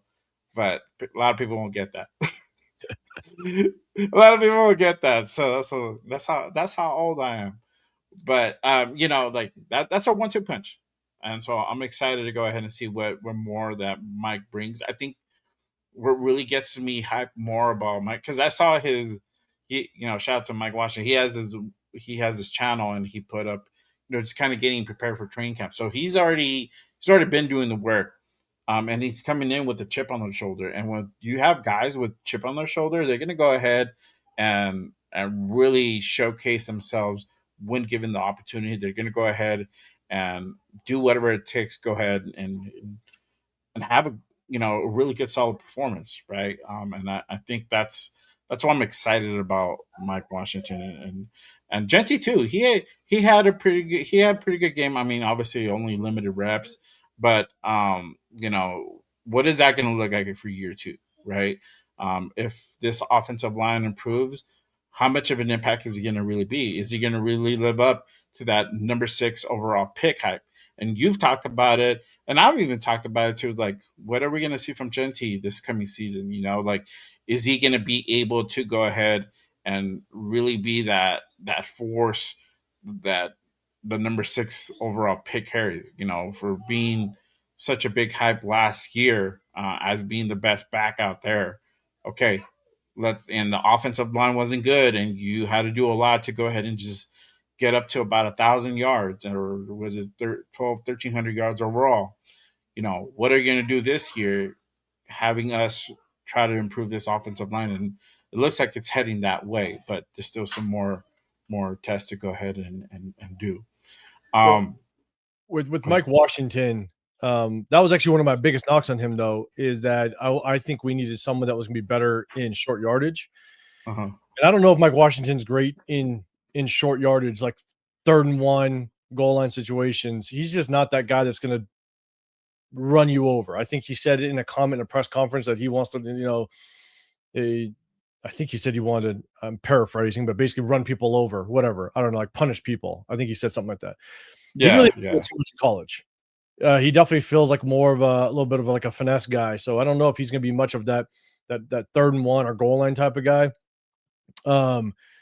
He could be, but he's got the size to be, but he just didn't show that in college too much, where he's going to be the guy that's just moving the pile, like a true goal line type of guy that you want. And so we'll see if that works. Genty didn't showcase that too much at all last year, have that ability.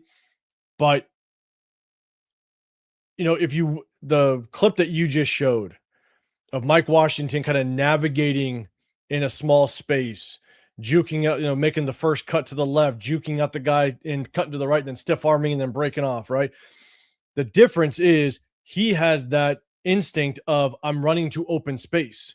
Genty has that instinct of I'm going to run you over. So I guarantee you after that first cut, if it was Genty would have ran over that second guy. He would attempt to run over the second guy and then most likely just get tackled. Where Mike Washington, he's got that agility or that vision and that instinct to I'm going to run to open space. And that was the problem that I had with Genty last year. is he never ran to open space.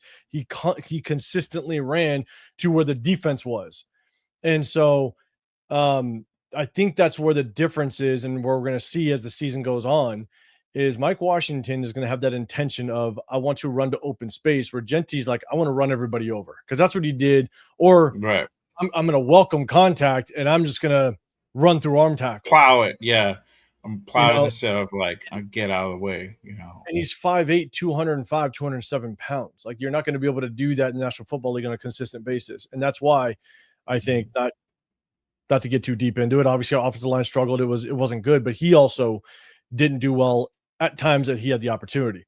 So, again, it goes back to I just think Mike Washington. There's a chance that he's going to have just more explosive plays because I think based on his running style, and there's going to be a little bit of a conversation just that he needs more carries. But I think drafting him and pushing Genty, I think, is a really good strategy, given the fact that when Mike Washington hit that 40 time, and he Yeah. was basically being talked about as one of the top running backs. Obviously, Jeremiah Love was the top running back, but then behind him, Jonah Coleman was looked at as one of the top running backs. But then you had basically Mike Washington Jr.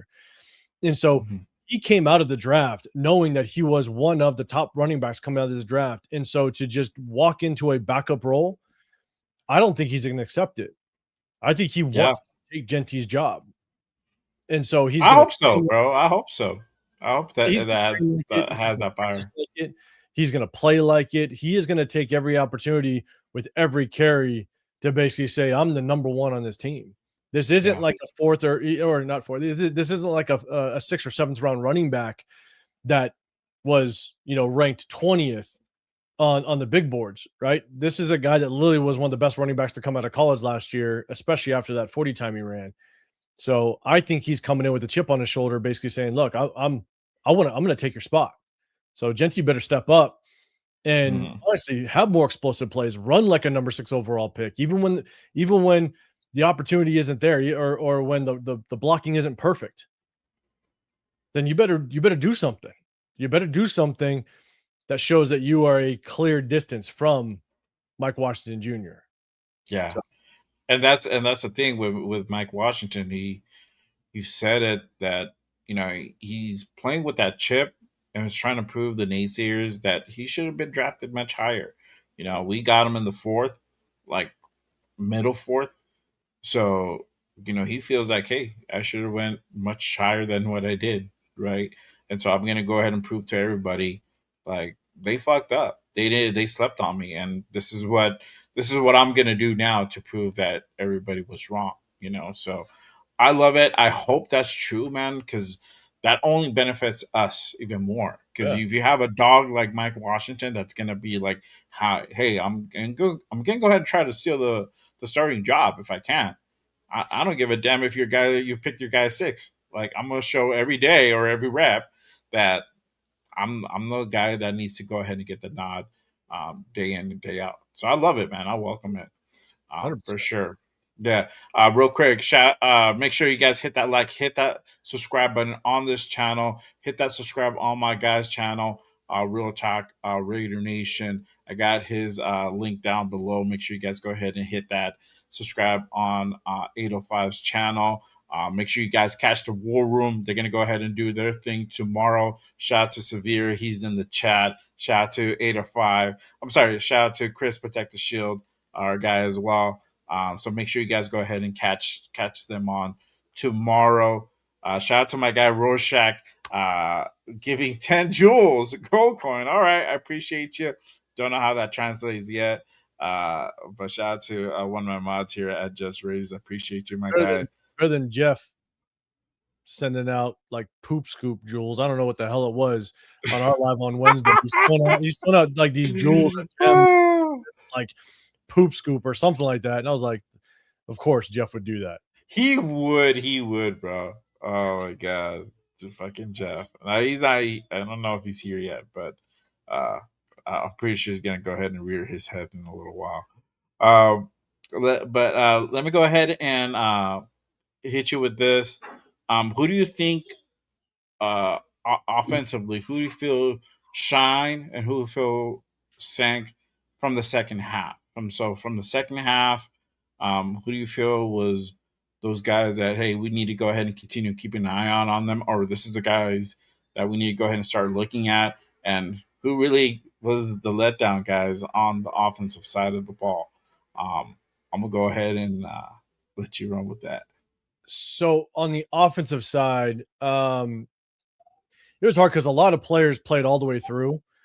Mhm. Um, I think Malik Benson is definitely something we got to keep our eye on throughout the entire preseason, right? He's got a lot of hype through training camp, stuff like that, and so he continued on, which is good. He got his opportunities, he got some catches. We obviously don't have the best receiver room in the world, so I think Right. keep watching him.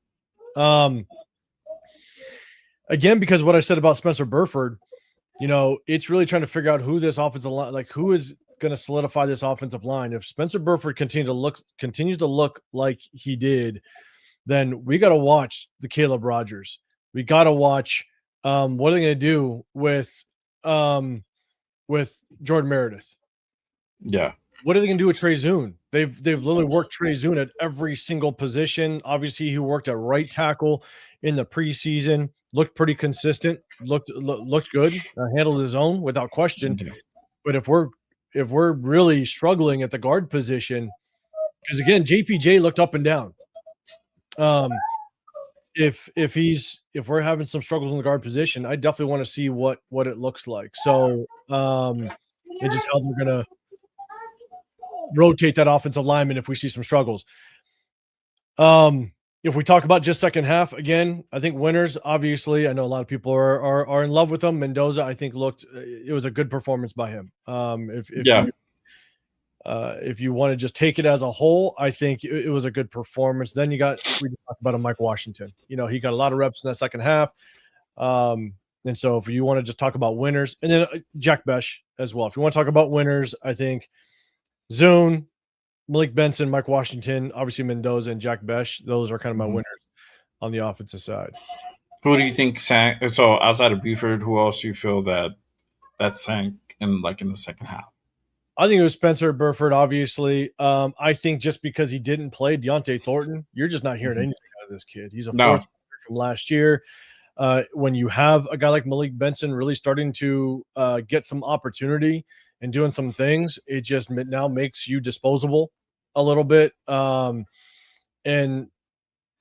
so on the offensive side, I think without question, Deontay Thornton, in my opinion, is a little bit of a loser. I don't, you know, there wasn't a whole lot of rotation because we played a lot of guys that played in the first half into the second half. So I think Right. more of the backups kind of get in there and play on the offensive side. I think we saw a lot more rotation on the defensive side and then a lot more looks of the later round guys, the undrafted free agents. Um, and because even when Mendoza was in, it was a lot of just kind of short passes for the most part. And so you really weren't able to see a whole lot from the other receivers. So I think those are my winners and my losers on the offense. Yeah. Yeah. Um, yeah. For me, I feel that as far as winners, yes, Mendoza. I feel that Mike Washington's a winner too. Shine. Malik Benson, honestly, man, that dude's been shining, and I feel that really did, that training camp hype did really carry over to the field. We saw him have good return. He got fucking upended in that crazy ass hit to start the game, but then you had some really solid catches from him, and so he's continuing to go ahead and make a name for himself. I'm definitely excited to go ahead and see what he continues to go ahead and bring. I was excited when and shout out to Rundown. I believe he's still in the chat, but when we're doing that draft day 3, and we're like, there is no receiver picked yet, and then we hear Malik Benson's name, and I'm like, all right, cool, there you go, get a little sigh of relief.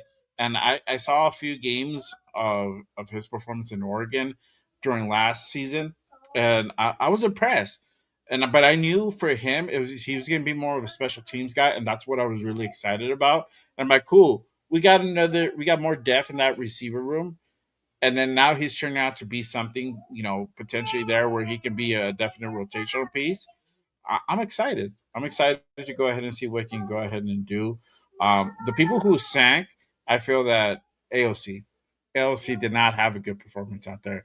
Yes, he was with like the threes and people off the street who were trying to compete for to make the 53, but I don't know. He just didn't look pretty out there. He overthrew on a couple of guys. So, for So me, I had to put as somebody who sank. I think AOC kind of shot himself in the foot a little bit, mainly because he relied on Philip Dorsett way too much. If you go back and you truly go and watch every single throw of Aiden O'Connell, he had two bad drops. Philip Dorsett literally hit him in the face mask and it bounced off of him. And then he had another throw that was just completely dropped. He had some good throws downfield. The one that he overthrew, Philip Dorsett, that wasn't Yeah, necessarily on Aiden O'Connell. If you look at what the defense was doing, that corner sat and the safety was coming the sideline. If he would have led Philip Dorsett, the safety would have just taken his head off. And so he actually tried to sit him. It was basically going to be a whole shot. He tried to sit him on top of the corner underneath the safety, but Philip Dorsett kept running. And so, I don't think that's fully on Aiden O'Connell. Again, if you go back and really watch what happened, if he let him, that safety would have taken his head off. And then on that 4th and 1, that fourth down that basically ended the drive, he just, you put faith in Philip Dorsett, and Philip Dorsett just ran. He ran a bad route, basically a bad throw by Aiden O'Connell, but you're just trusting a guy that is just can't even get open. Old man Philip Dorsett. So I think it was a little bit of there was drops. One overthrow I don't think was on him, but also he put too much confidence in Philip Dorsett. Plus, you're playing at the end of the game where you're losing, and so that defense was basically playing completely off. So they knew that we were throwing the football. I think we were down by 12 at that point, or no, like 14 or 17 at that point. And so the defense was just playing back, and they knew we were going to throw the football. So, it is what it is. I think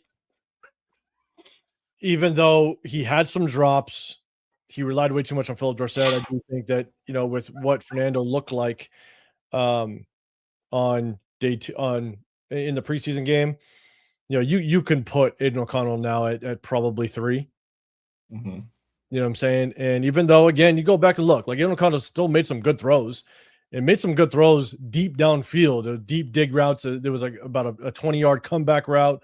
But I think you still got to make sure that you see what Mendoza can do and keep rolling. So let me ask you this. Do you think they're going to be running with 2 quarterbacks or 3 quarterbacks this season? And if so, what do you feel is going to happen to AOC?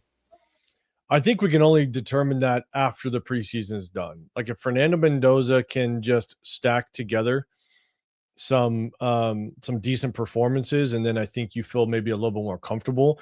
Because again, as much as Mendoza did well, there's still things that he clearly has to work on, especially with pocket presence and stuff like that. And so, but again, it's not about looking good in preseason. Look, that's a plus, right? Right. Yeah. But just wait until defenses are actually scheming against you. I've said this multiple times, is that playing quarterback for the first time as a rookie in the National Football League, it's extremely hard because it's a massive learning curve, but especially as a starter. But what is arguably even harder is the second year for a young quarterback, because now the team has an entire offseason to basically, through free agency as well as the draft, to basically try to bring in players that's going to minimize your strengths and expose your weaknesses, right? So like that now, and they have basically 18 games of game film on you. And so now typically the second year, that's why they call it the sophomore slump. right? Right. It's because now defensive coordinators have plenty of game film, and now they have brought in players to scheme against you. And so the second year, I would arguably say, could be even harder for a young quarterback. But once you get into that game, once week 1 hits, week 2, week 3, now defensive coordinators are going to scheme against you.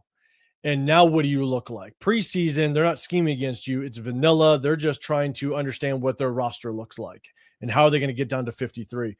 So I got to see Mendoza for the next 2 games just to kind of get indication. What Yeah. does he look like? What does the joint practice look like against the Texans? Yeah. And it'll give us an indication as to whether or not do you keep Aiden O'Connell just in case, because how ready is Fernando Mendoza just to get thrown in there if a Kirk Cousin goes down week 1? Because if Cousin goes down in week 13, that's kind of a different story because you had basically 12 weeks, 13 weeks to really prepare, and Fernando Mendoza has been able to sit and learn.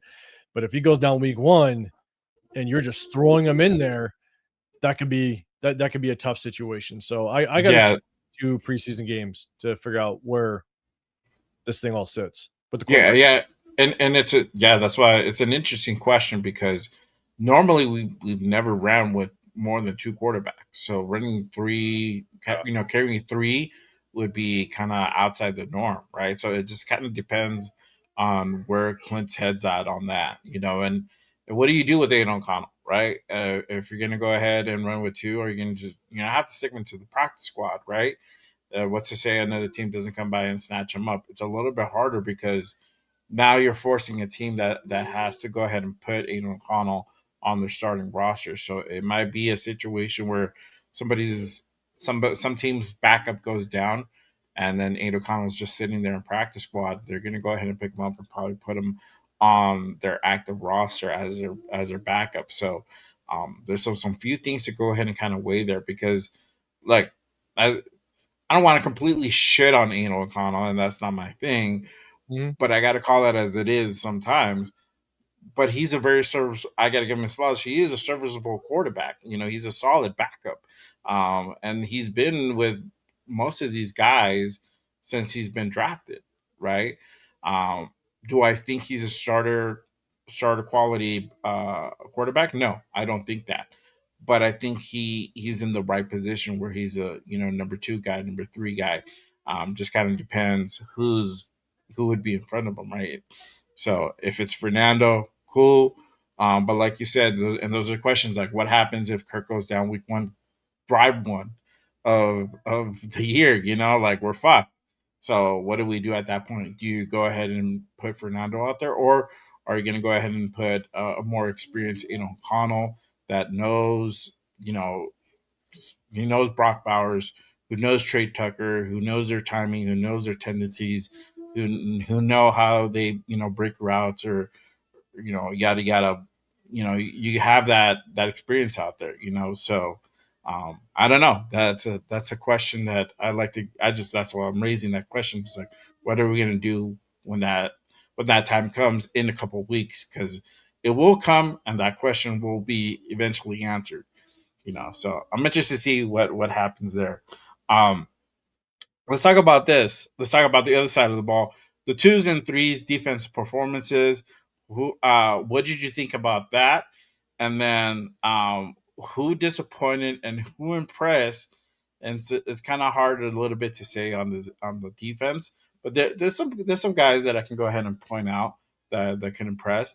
Um, and I'm gonna go ahead and play this clip because we're talking about who disappointed. Our guy Jermon McCoy didn't look a whole lot good on Thursday. Got cooked a couple times. This is one of the clips where he did get kind of cooked. So here you go.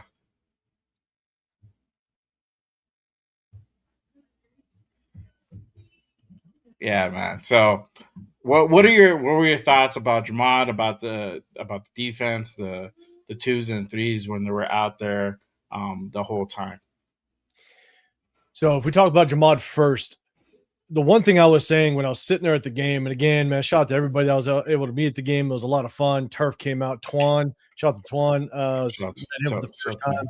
I was with Fu Chris and LV Raider Nate. Nate was out there. Shout out to him.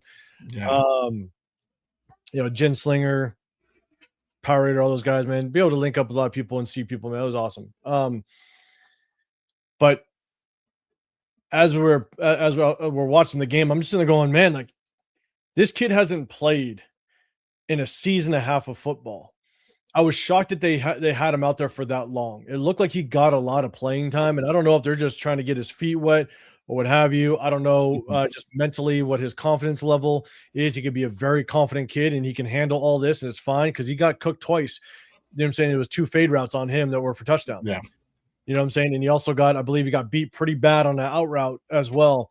And look, he hasn't played football in a year and a half, so it's going to happen. I was actually just shocked that they threw him in, won that early, and kept him out there that long. If I was the coach, and again, I'm not in the building, so I don't know what his mental state is and his capacity. I wouldn't have put him out there for that long.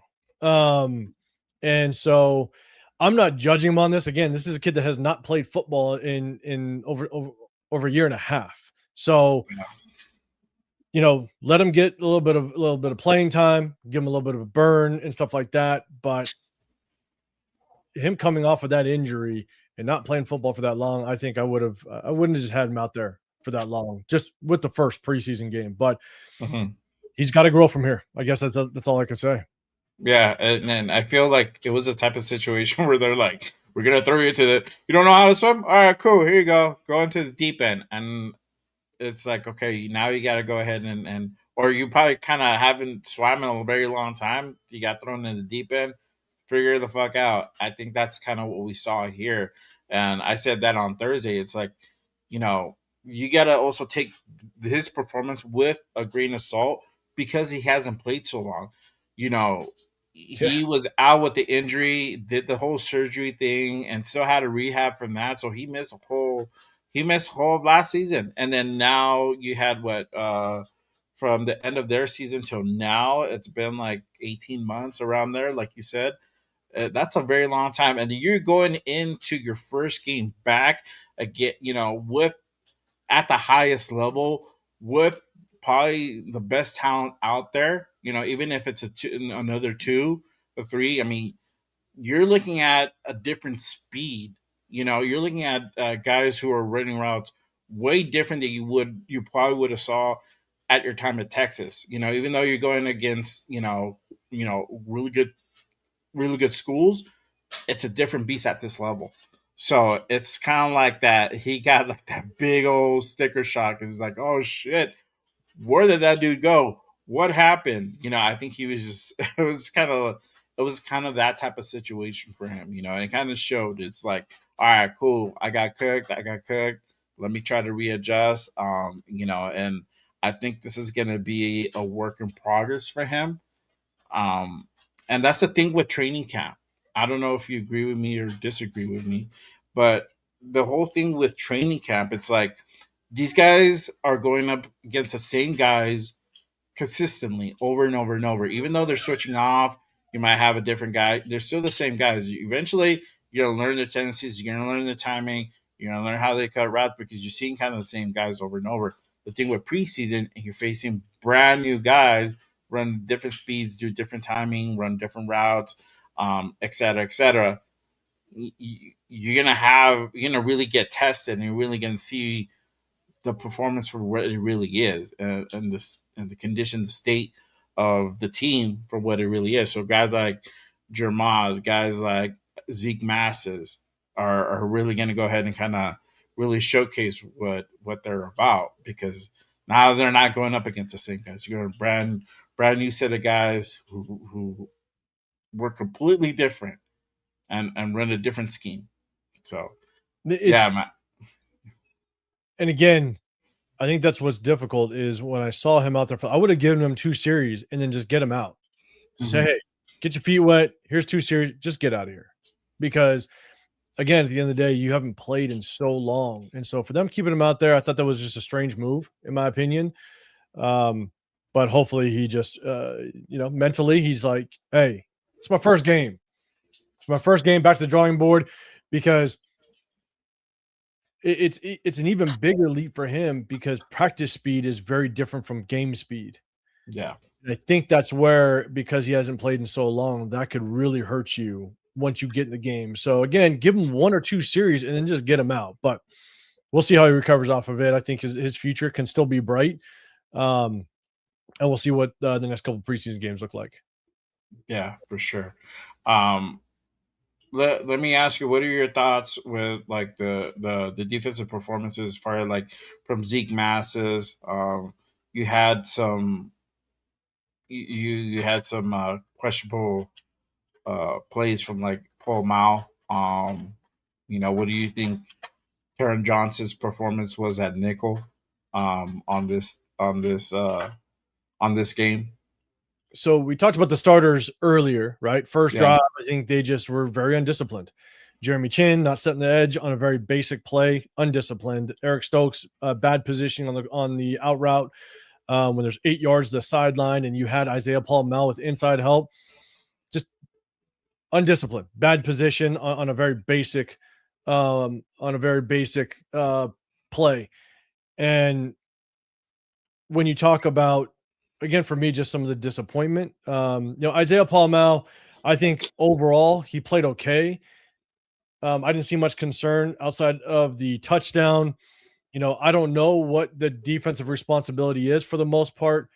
I don't know what the call is. I don't know what his read is, but on any crosser going across the end zone, you would think that you would want your safety to help out on any crosser, right? But he didn't even look at it. So was that his responsibility in the end zone? Should he help Darian Porter a little bit? Mm-hmm. I would think so. Because one thing when you talk about being in the red zone and you have you're basically you're a free safety, you're basically a cover one, right? Man underneath, Mhm. but then you have the free roaming safety. Don't know what his responsibility is, but if there is a deep crosser going across the back of the end zone, you want to be somewhat of an obstruction to that receiver crossing, so that you Mhm. give your corner that is man to man on that guy time to recover. So with Isaiah Paul Mel, if you watch him on that, he basically jumped up to the routes that were sitting on the goal line, as opposed Yes. to trying to be an obstruction a little bit to, I think it was Marvin Harrison Jr. that was crossing. Yes, it was Marvin. Uh-huh. Yeah. Uh, Marvin. you want to be just somewhat of an obstruction of that crosser to help Darian Porter get a little bit of more close a little bit more on the receiver. He didn't do that. So I think he should, but then again, I don't know if that is truly his responsibility or what Robbie Leonard wants him to do. So you can maybe put a little bit on him on that play. But overall, I don't think Isaiah Paul Mel, I think he played. I didn't have any issue with his play overall. But the guys early on, again, I think Tonka, he just got washed down a lot. Mhm. Down the line of scrimmage, opened up running lanes. Thomas Booker is who we told you Thomas Booker was last year. If you're not running directly at him, he's non-existent. He's not going to get a pass rush. If it's zone, the offensive line gets position on him very easily, and it opens up running lanes. Thomas Booker, he's just not very good. He's at best a okay rotational piece. Jonah Laulu on the defensive line, it was kind of up and down with him. So we'll see just kind of how he progresses in the next couple Yeah. of season games. Talking about Hezekiah Masses, I think it's the practice speed is different than game speed. That's really what it is. Like it's his first game. He's a rookie. I'm not going to knock him too much, but he Mhm. just has to get better moving forward. And so, he missed a tackle, I believe, on the He near missed a side, couple of tackles. Yeah. which isn't good because I think that was one of the knocks on him out of college. And he came out basically saying, I'm going to prove everybody wrong by tackling. Well, that's not a good start. Yeah. We'll just see kind of how he develops. Again, I said I'm not going to be too critical on the rookies when it's their first game. Tommy Eichenberg, I'm sorry. We've known, and if Severe's still in here, I'm sure we're going to get a comment thrown in the chat real quick. Tommy Eichenberg is who he's not a good starting linebacker. Plus, he had that stupid penalty where the running back is already down and then he goes to punch out the football when the running back is literally laying on the ground. And then Yeah. he's thrown. It's just like, what are you doing? That's just stupid. Um, and then as a linebacker, he's just not a starting caliber linebacker. Good special teams guy. He proved that he could play special teams um, at, at a at a high level. Yeah. But And that's probably why he'll make the 53 because of special teams too. Yeah. yeah, Because of that possibly. special So, team. and then Q-Ron Crawford again. Don't want to be too critical of the rookies, but Q-Ron Crawford, when you watch him play, he needs to be more disciplined. He's playing out of control too much. Um, you know, he made a couple good plays, but for every good play, he made probably 4 bad plays. And Yeah. he bit real hard on play action. The quarterback beat him outside on the boot. That was bad. The third string quarterback, he overran the play action coming his way. Quarterback did a good job of stepping up, avoiding his rush off the edge, and it was a completed pass. So he kind of overran that a little bit. Yeah. Um, I saw probably 2 or 3 times on film where, and again, we're going to break down the game film tomorrow, where he was almost too he paid too much attention of trying to just bully the guy across from him than to actually make the play. And then he just took himself out of the play. Yeah. So he's got to just get under control in that sense. He tries to muscle guys up. And in this league, Tyree Wilson tried to do the same thing. It's not going to work. You need to be more disciplined with your eyes. You need to be more disciplined with your positioning as it relates to what's coming at you. And he just tried to muscle guys. Um, so, and then it looked like he was kind of becoming a little bit gassed towards the tail end of the game. And so, when you're basically taking mental reps in a red jersey, the majority of training camp, yeah, you better be working on your conditioning. So it looked like towards the tail end of the game, he was just a little bit gassed. And so, again, let's see how he improves. But when it comes to like the disappointments, Kieran Crawford, when you're a third round pick, I definitely want to see a little bit more. And the hype that was brought into training camp, let's see a little bit more out of you. So between Crawford, Tonka, Tommy Eichenberg, Booker, and I throw Masses in there, but that's only because of what training camp was showing. I think those might be the disappointment so far. Yeah, for sure. I'm gonna say this. At least Crawford got some penetration, positive, necessary. He did have But some. yes, he needs to finish. He needs to finish. That's the thing. Positive, necessary too. But shout out to our guy Severe. Gifting 100 joules. There you go. High five. I appreciate you, brother. Um, let me let me see if he made a comment on Tommy. No.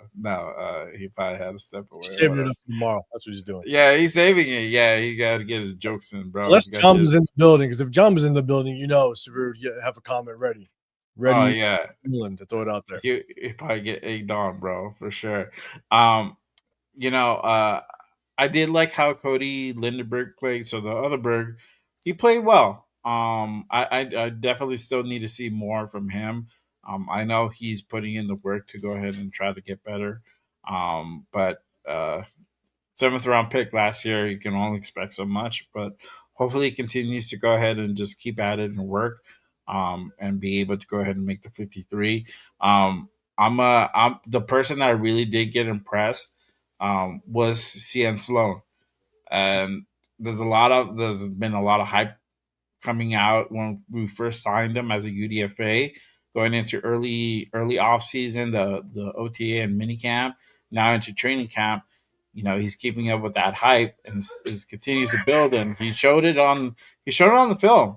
That he is definitely the hype is real with this kid.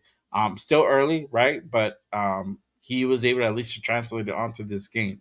And I got a clip that I'm gonna go ahead and play, and this is the sack that he got on. I don't know if 12 is third string or second string. That's I Slovis, I think think, third is string. third string. Yeah, yeah. Or But he's actually fourth string, kinda. maybe, yeah. I don't know who. It's you got Brissett, you have Carson Beck, and you have Minshew. So I believe he's fourth string at this point.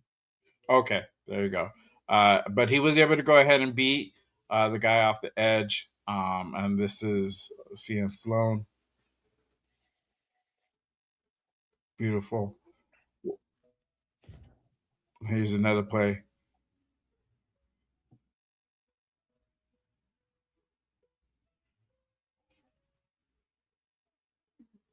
There you go. Just look back. Shout out to Draft Class. Follows on X. Make sure you guys go ahead and give him a follow. But good footage. What are your thoughts on Sloan? So Sloan was one of my sleepers to possibly make this 53. Um, I think he has a really good shot now.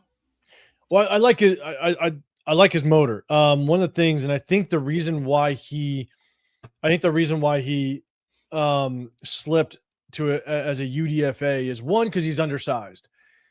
He's only like 6'2", I think like 235, 240. So if he's playing as a true edge, that's definitely undersized. So I think that's Yeah. one reason why he dropped. The other reason why he dropped was because if you watch his college game film at NC State, um, he sometimes plays out of control. You see the motor, but the motor can get him in trouble.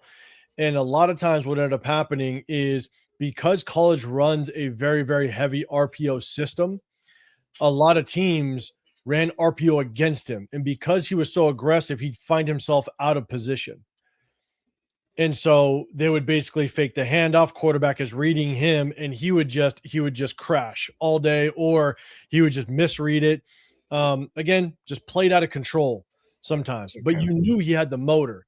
And the thing is that for me is because the NFL isn't a heavy RPO system, then you have to just basically judge him or determine what he would be like or how he would perform if it wasn't heavy RPO. It's just traditional, pass drops, stuff like that, traditional runs. And because of his motor, the way that just the tenacity that he brought, I think he had a good chance of possibly making a team again because the flaws that you saw was in heavy RPO, but NFL isn't heavy RPO. Right. So I think if you see him more consistently in just a traditional zone kind of power run scheme and traditional dropbacks, play action boots, those type of things, he might have a better chance at being able to make a possible squad. But him being undersized, I definitely think is going to be a struggle for him. But a lot of what he did was in the second half. So you're playing against, a lot of backups and stuff like that. And plus, um, if he is a true edge rusher, we have Kieran Crawford, we have Malcolm Kuntz. That's going to be basically the backups to Max Crosby as well as Kwity Paye. So, question is, where does he fit? I think there could be a spot for him. I think he could be a really good special teams contributor. And so, I think that there's a chance he can make this roster. I think he's one of my guys that I'm betting on to make the roster. But at the same time, we there's not a lot of room for him, given the fact that again, Kieran Crawford, Malcolm Kuntz, they're already on that. They're already on this roster, and they're going to make it. So we'll see if he fits. But I am definitely rooting for the kid. Yeah, for sure. I mean, he continues to impress. So, we'll see kind of how that pans out. I don't know. I think I also saw them list him as like a linebacker as well, be a part of that room. So I don't know. Yeah, that'll be interesting to see where they actually put him at. If he's going to be at edge, is going to be kind of like outside linebacker. I don't know. It's going to be interesting, kind of how that's going to go ahead and pan out. Let me ask you this: did actual training camp really translate onto the game? What were your thoughts on that? Because again, there was a lot of hype just coming out of camp of this team, and we're seeing everything kind of come out like through media and all that, especially on the kind of on the defensive side. And then come game day, it just did not look pretty. Do you think it was just a lot of hype, a lot of gassing up, or is it just attributed to like, hey, it's vanilla play calling and in the first preseason game of the 2026 season? What are your thoughts on that? I think it's a combination of kind of a lot of things. One, it's practice speed versus game speed. You can look good in practice, but once you get in the game, it's two different speeds, and so how are they going to translate? Um, and it's like Tonka. Tonka just didn't look good, but the hype was real. But again, Mhm. it's just trying to really evaluate it within the situation. Um, and so I think that's where it's just tough. I don't think a lot translated. Um, but you hear it every year. Dante Thornton was gonna be the next Randy Moss Right. last year. So it is what it is.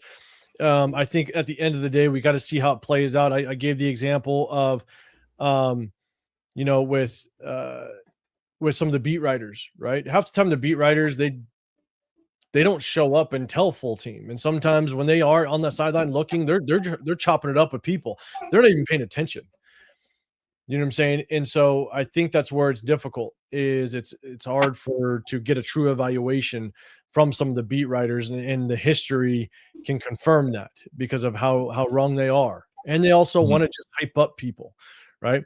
They want to hype players up because they also want to save face when you got to see them in the locker room or the press conferences.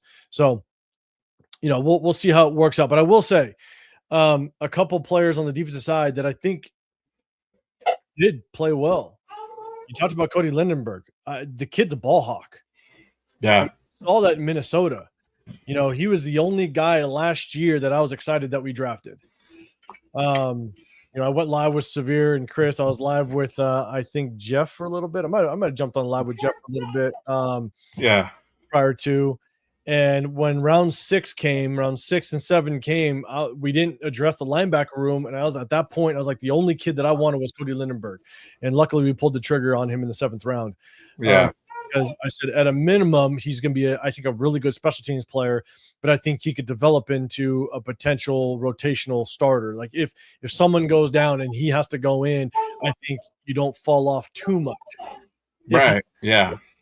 and if you go back and look at his Minnesota game film, he's just a ball hawk. He's got a nose for the football and he flies. And you saw that week one in the preseason. So let's see if he stacks those together, right? It's not about one game, it's about body of work. So let's see if he continues to stack good games. Cian Sloan, I definitely think he popped. The one guy that on defense that I think did very well, and I don't hear a lot of people talking about it, and we're going to showcase it tomorrow when we break down the game film. Greedy Vance. He Yeah. was all over the place. He was making tackles. He was very disciplined on boots. And so when the quarterback would run play action, boot back the other way, he broke up one pass, but also he made a tackle for basically a 2-yard gain on another. He was doing a really good job of coming up and making plays, but also he was making plays in training camp. I Yeah. saw him basically pick off Mendoza one time, and it should have been a pick six another time off of Mendoza. And it was a report, I want to say the training camp, I think the 10th training camp, where Greedy Vance picked off Mendoza again. Right. So Mhm. there was Yeah. I already saw that a few times. coming out of training camp with Greedy Vance about him just kind of being around the ball and getting his hands on the football. But then all of a sudden you see it week one.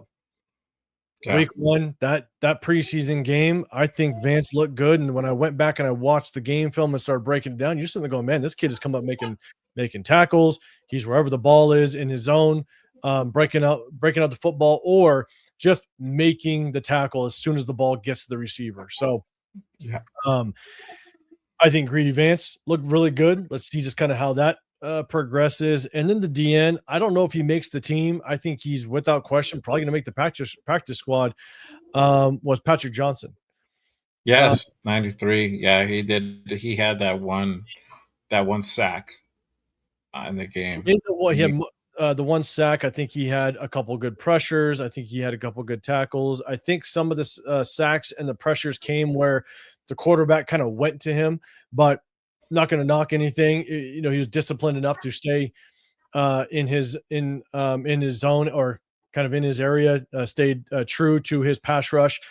But also at the same time, there was one where I think the quarterback rolled out his way, which that's Mhm. always hard for any offensive lineman. So they no longer have the leverage or the angle on the block. So he detached off of the tackle and took off, and I think he made the sack or the pressure on that play. Um, he did make a couple tackles. So I don't know if he makes the team, but I think he's doing well enough to easily make practice squad. Because Yeah. again, the depth in our D line room, I think is pretty deep. So I just don't know if he makes it. But he did play well, so I'll give him his credit. But Mhm. again, the two guys, I guess it's three. You know, you got to put C and Sloan in there, but Yeah. Cody Berg and Greedy Vance, those guys definitely popped on defense. I want to see them kind of stack some good games as we get deeper in the preseason. Yeah. 100%. 100% for sure. Um, as far let me ask you about this because also too another a lot of hype around him. Tokyo Joe, you did not have a good outing. Um, do you think he's gonna be on the way out in a couple of weeks? Do you think he makes the 53, or you feel like it's gonna So be I have bye no bye? clue what they're going to do because what was interesting is when I was at training camp, and I said this, Nate and Ginslinger were sitting next to me because this was, I believe, on the Friday training camp that I went to. For some reason, they had Tokyo Toe kicking from the left hash when they went when they did the field goal simulation. So basically, third down, the offense runs a play.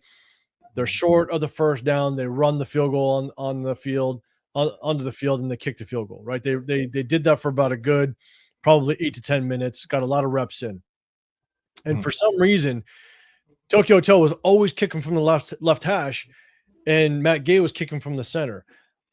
Why I don't know.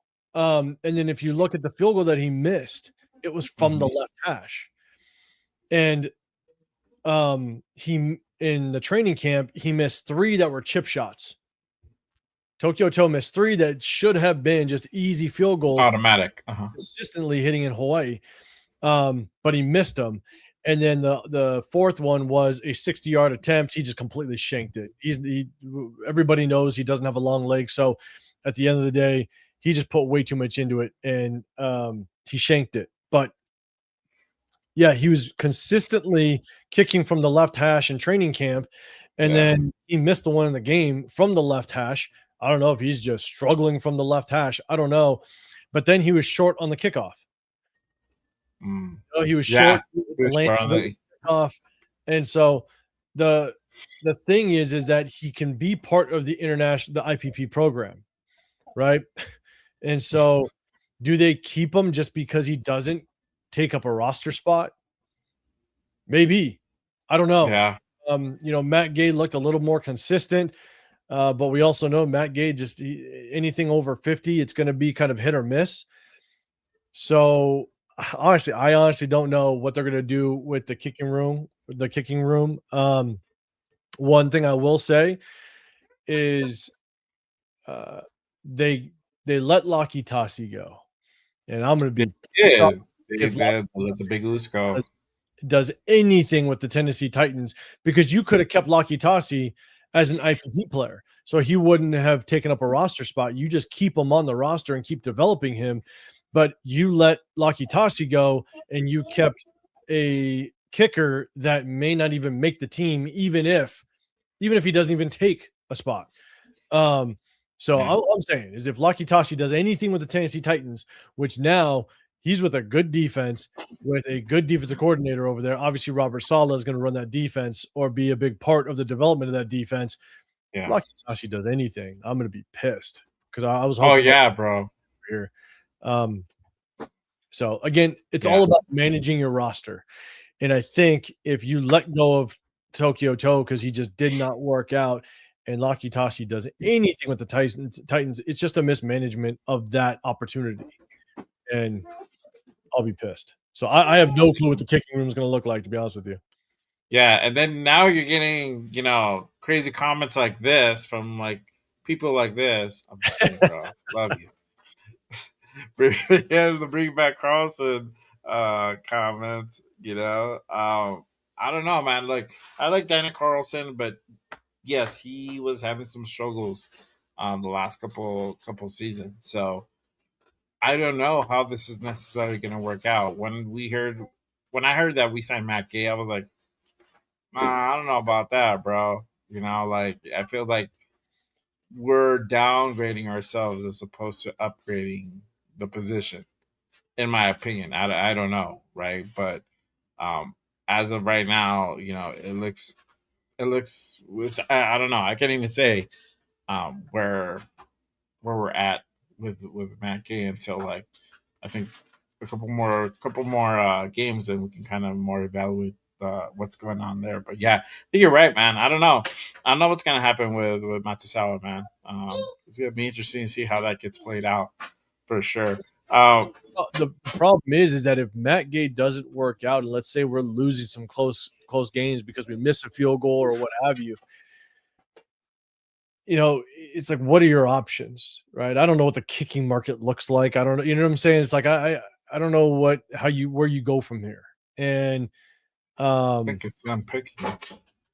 if we have any chance at winning football games next year, in my opinion, I think it's going to be it's some low scoring games. We're hoping that maybe Yeah, our defense can kind of keep us in the game, and maybe we're winning games 14-17 or what have you. And so if that's the hope, then your kicker is going to play a massive role in winning some football games.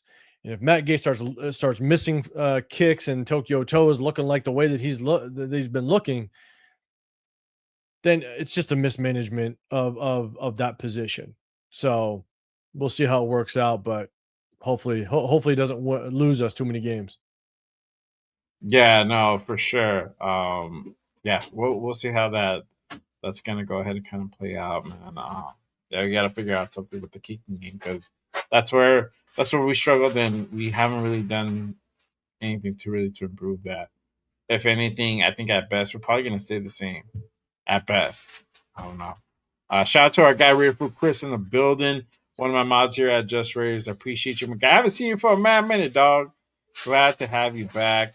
SoCal says, the toe has fungus. It looks that way, bro. It looks that way, man. In the chat, you already know Nation is unforgiving if you ain't performing up to par, man. Yeah, see, we're getting a lot of the Carlson. Carlson was the money thing.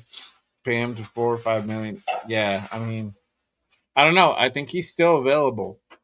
He's still available. I think he, It is. yeah, I think he had a practice or tryout with the Packers. The Packers, and then yeah, but he's still out there. So I Which don't know if was he his bring brother over there? I think his brother played for the Packers. his brother played for Packers, but I think he got released. It'd be wild if your brother replaced you. Yeah, that'd be Get crazy. That'd released, be I some replaced with your brother. weirdness. Talk about a family feud on Thanksgiving. I know, bro. Talk about sibling rivalry for sure. Um, Let me ask you this. Let me ask your opinion as far as what do you feel that the team needs to go ahead and fix as far as on the defensive side of the ball? What issue needs to be addressed? This week going into that scrimmage. I don't know exactly when the scrimmage is. I think it's like Monday or Tuesday versus the Texans. What do you feel that some of the things that need to go ahead and be addressed? But one thing I wasn't able to say so far, and I want to kind of get this in, is I think I was excited for Quay Walker. I think a lot of the nation was excited for Quay Walker, and I think he looked as advertised. Quay Walker in that preseason game was damn good. I'm excited the way that we're probably going to use him. If you look at training camp, they moved Quay Walker around a lot. I think that's the plan. Mhm. When you don't make him the green dot, you're going to have that flexibility to be able to line him up outside, put him on the line of scrimmage, then move him off ball, right? Then play him back inside, and then maybe stretch him out to help, over the slot, maybe play mind games with that offense, blitz him off the edge. I just think we're going to be able to be really creative with him. But you saw his ability to just dissect the flow of the run, kind of Mhm. make plays in that backfield a little bit, compensate for maybe some of the inefficiencies of the D line when Tonka gets washed down. Quay Walker was able to basically understand where the hole was. I played linebacker the majority of my life, and what I've always said is that linebackers have to have the same vision as the running back, because the running back, their objective is to find the hole. You're trying to find the running lane. Well, the linebacker, you're trying to close down that running lane. So you got to have the same kind of vision and instincts of a running back. And you got to know where that running back wants to cut so you can close that off. And you could just see Quay Walker. He has that ability. So I'm excited. Just kind of see what he can do. But again, it's going to be a very vanilla defense. It's preseason. You're just trying to evaluate your roster. But the one thing I want to see out of our veterans, the guys that are the solidified starters, you got to play more disciplined. I think that's the biggest issue we got to address. I mentioned it when we talked about the defense earlier. Jeremy Chin not setting the edge in a very, very obvious situation, and now the running back cuts out and he makes a first down. Eric Stokes leaving the leverage to the outside of him wide open on an 8-yard out route or like a 15-yard out route to the sideline. He's just got to play more discipline. And if it was Isaiah Palamal's responsibility to kind of cut off that drag route in the back of the end zone, if that was his responsibility, that's on you. You know what I'm saying? Right. So you got to be more disciplined to understand the situation and execute properly. So I just think a lot has to do with the discipline side of things, especially when it comes to our starters and our veterans that have been there and done that. So that's what I want to see more of. It's hard to get an indication as to how well these guys are going to truly play through preseason because it is very vanilla. Robbie, I don't know how complicated Robbie Leonard is going to get in when the regular season starts with his schemes and stuff like that. So it's more about just discipline. It's more about the obvious situations where we are just not executing well. And again, like Tonka, you cannot get washed down the line of scrimmage. You just can't. I know you're undersized, and that was probably my biggest concern with him. But you gotta stay within the defensive scheme, and just can't create those running lanes. So that's my biggest thing. It's just more disciplined going into week 2. Yeah. For me, I feel like they just need to go ahead and address the fundamental stuff. And you talked about, the game of speed, and an actual real time where you're actually playing the game. I feel that, like, for example, like guys like Zeke Masses, he had opportunities to go ahead and wrap up guys, but didn't go ahead and finish. So I like to see guys just go ahead and finish plays and make the fundamental stuff, just be executed. And I feel like I think that's kind of where it kind of starts and just goes from there. Just like doing the fundamental stuff. Hopefully we get to see that improvement come the next actual game. But hopefully that gets fixed in that scrimmage, because you're going to have that opportunity to get a feel of what the Texans are going to go ahead and kind of run. Same thing as far as us. Still, if it's vanilla, but you get to go ahead and kind of get that exposure with some of the guys out there. So hopefully they can go ahead and fix some of those issues on that side of the ball. One thing I will say is, with Robbie Leonard moving to basically a 2 high safety look, I think that's going to help when regular season comes into play, because again, it goes back to what scheme is he going to run? How is he going to run, his cover 2 or cover 4, whatever hybrid type of defense that he wants to run? How's he going to disguise coverages? I think that is going to help our safeties moving forward. Last year was a wash with the cover 3. It was the dumbest thing, because it's not just us running cover 3. We never even disguised the cover 3. We never rotated our safeties, or we never, brought a safety down and dropped the corner, or vice versa, or just rolled 2 safeties over and sat a corner to kind of just show a different look. We never did it. It was the most vanilla, basic cover 3 every single play. So I think running the 2 high safety set, but I hope that Robbie Leonard is going to be just more creative in the cover 2. I think that's going to help our safeties.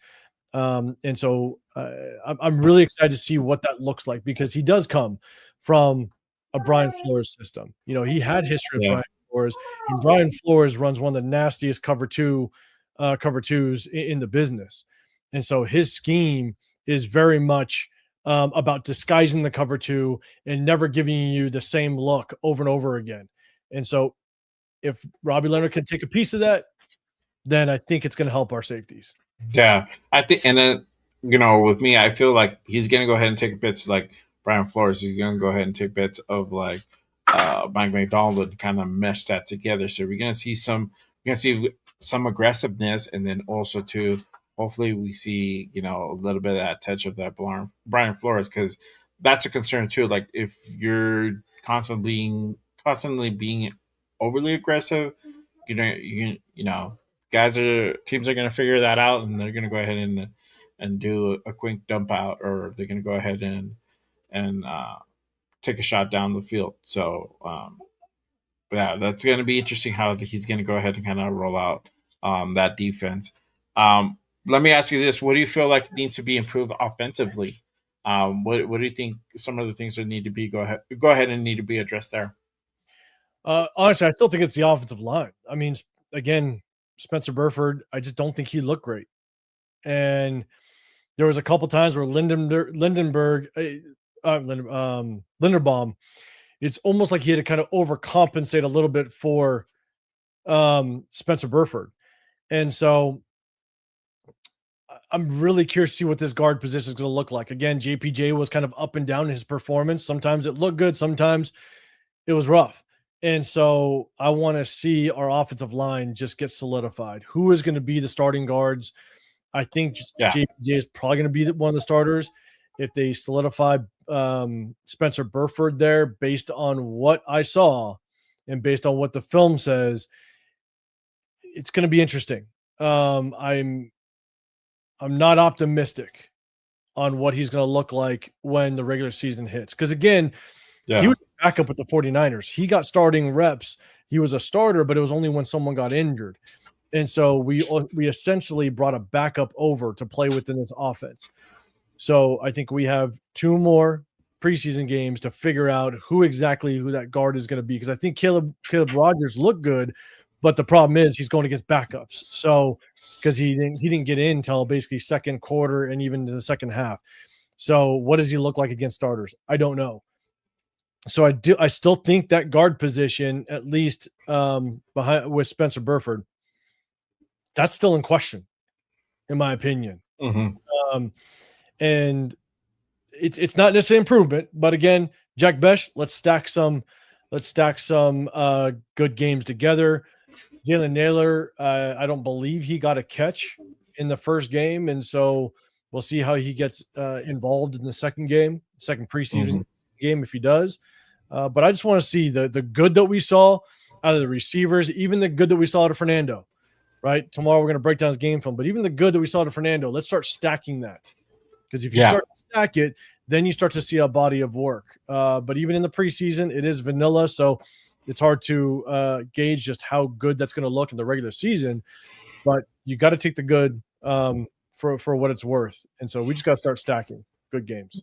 Yeah, I agree. It's going to be interesting to see how that guard position is going to play out. I think a lot of people are focused on this offensive line because obviously we're going to go ahead and be a run heavy team, run first team.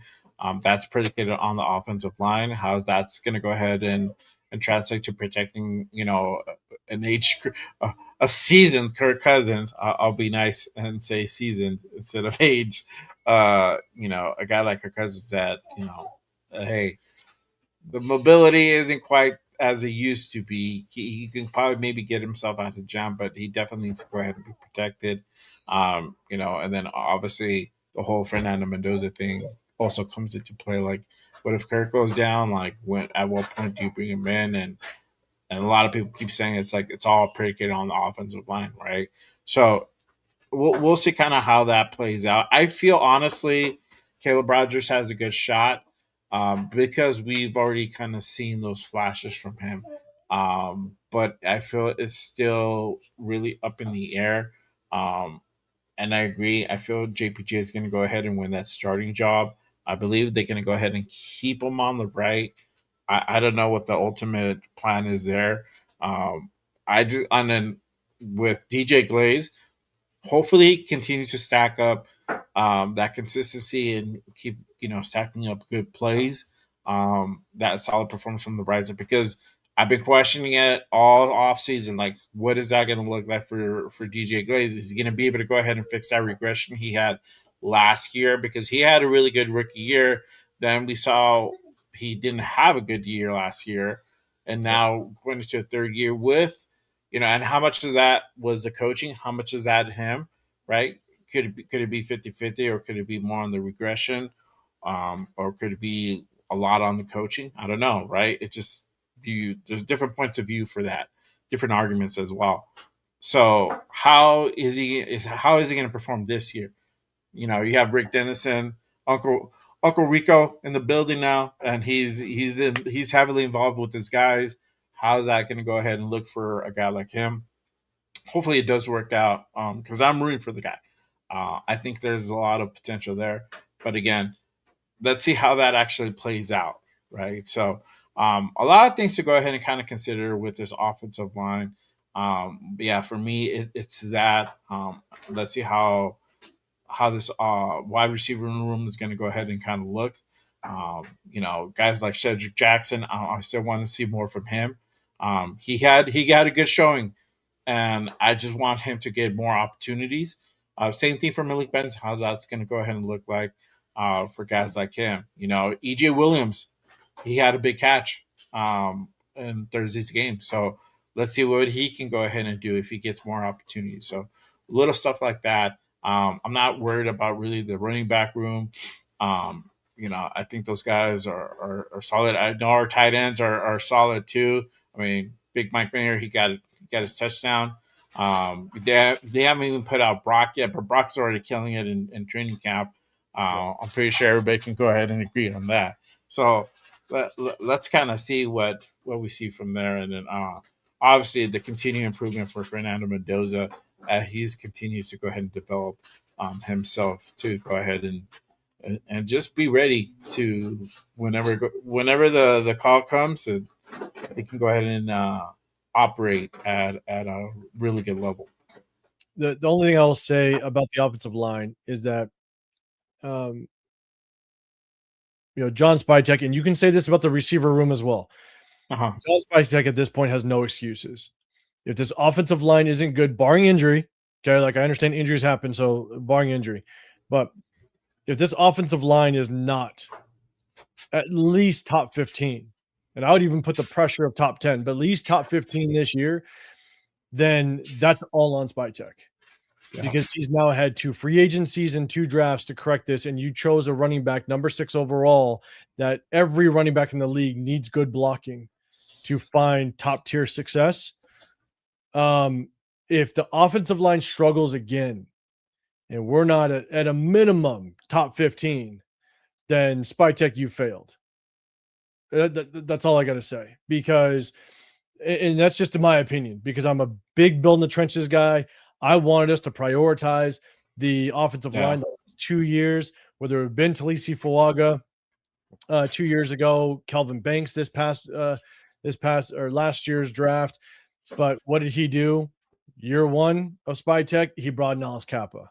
That was his savior to the guard position. We all know how that worked out. And then he waited till the tail end of the 3rd round to go address the guard and tackle position.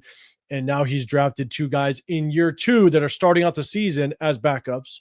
And then he waited till the 3rd round this year to get Trey Zune, which is starting out the year as a backup. He got Linderbaum. Good. That's great, right? But at the end of the day, it better be right. Yeah. Because if it's not, you've had literally 2 off seasons to figure it out and get it corrected.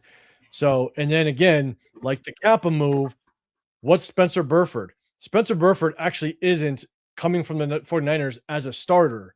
He's coming as a backup that was a starter due to injury. So it better work out. Point blank period. There's no excuses now. And you could possibly say this for the receiver room as well. But O-line's more important, in my opinion.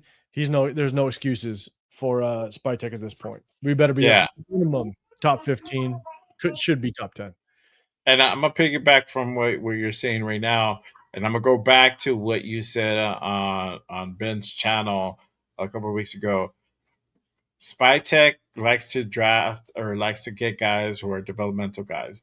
And I never thought about it that way until you said that, bro. And like made me fucking rethink everything we've done when he's came up when he's taken over, and it makes a lot of sense now. Or like, okay, because we sometimes you question certain moves, like why didn't we get this guy? Like, why did we go after this guy? Like what is Spy Tech seeing that we ain't, right? So that when you said that, it makes a lot of sense, man. As far as what why was that direction chosen? And there's a lot of guys that are back outside of Tyler Lindenbaum on this offensive line. So, and his picks from the year prior haven't hit quite yet. The jury's still out, in my opinion. We don't know what Caleb Rogers can be. We don't know what Charles Grant can be. Zune right now, like you said, he's a backup. We don't know what he can go ahead and definitely be, right? So, there's still a lot of question marks on that side of on that room, and then on that side of the ball. So yeah, man, I think I'm in agreement there. I think this is the year where you can go ahead and really start judging his body of work, what he's done up to this point, right? I feel that Spike could still get, even if it doesn't work out, if he failed on this part, I don't think that quite calls for him to be removed. I think you still need to go ahead and have him here, but not for much longer. I think he's going to be on the short end, on a short leash, if this doesn't work out. So as it stands right now, I think we've had a total of 21 draft picks with Spy Tech. DJ. Mm-hmm. We've had 21 draft picks by Spy Tech, right? And I don't know if you've heard me say this, but I sent this clip to Severe and Chris. And there's a clip of Spy Tech in the draft room right before we drafted Kieran Crawford. Mm-hmm. And the Raiders are on the clock. There's they're getting obviously video clips of Spy Tech in there right before the draft, right before picking Kieran Crawford. And he leans over to Kubiak, and he looks at Kubiak and goes, wait, is Robbie Leonard's guy still on there? And they looked at Kieran Crawford, and then Robbie Leonard, the next clip is Robbie Leonard behind Spy Tech right before they make the pick. And he basically says, I'm paraphrasing a little bit, but he basically said, I like the mean, like the nasty, edgy guy over the guy we really need. And then they picked Kieran Crawford. So they went with the mean, nasty guy over the guy that we really needed. So the question is, who did we really need? Who was the guy that was on their board that they really needed, but they went with the mean, nasty guy? And so is that what Spy Tech looks at? Does he favor more of the guys that he just fits his mold versus the guys that will fit this roster better? Or is an immediate need? Was it a receiver? Because there was plenty of receivers at that same. A lot of receivers. Spot. There was plenty of defensive linemen at that same spot. So you went with the mean, nasty guy over the guy that we really need, and that came out of his mouth. It was the second episode of Behind the Shield. If you go to, and again, I think it's like the 42-minute mark or something like that. That's what he said. And then you couple that, right? You combine that with, you look at his draft picks. You look at last year, Genty, small school guy, right? So he's really, as much as he had a career historical final season at Boise, he's still a small school guy. So it's a project. Then Jack Besh, only 1 year as an actual receiver, converted tight end. Project, Darian Porter, right? Receiver, converted corner, only 1 year at corner. Project, Caleb Rogers, you're moving him from tackle down to guard, which that happens a lot. So I'm not knocking him for that, but moving from tackle to guard. Charles Grant, small school guy. All right. And then you had a couple guys, Deontay Thornton. But then you follow that up with Tommy Malott, small school guy, ends up getting cut. Cam Miller, small school guy, ends up getting cut. Like, this is just now you go to the second year, and now we can get a little bit of a trend. as to what Spy Tech likes to do. And then obviously Fernando, trading Stukes, playing safety, but then you go Kieron Crawford. Kieron Crawford, I don't believe started playing football until late in high school. So he's kind of a late development guy. Trey Zune, you're going to move him around everywhere, trying to play him at maybe center. He was getting reps at center. We'll see how it works out. Jamal McCoy, injury. Coming off of an injury. There's a lot of just developmental pieces that Spy Tech is trying to bring into this building.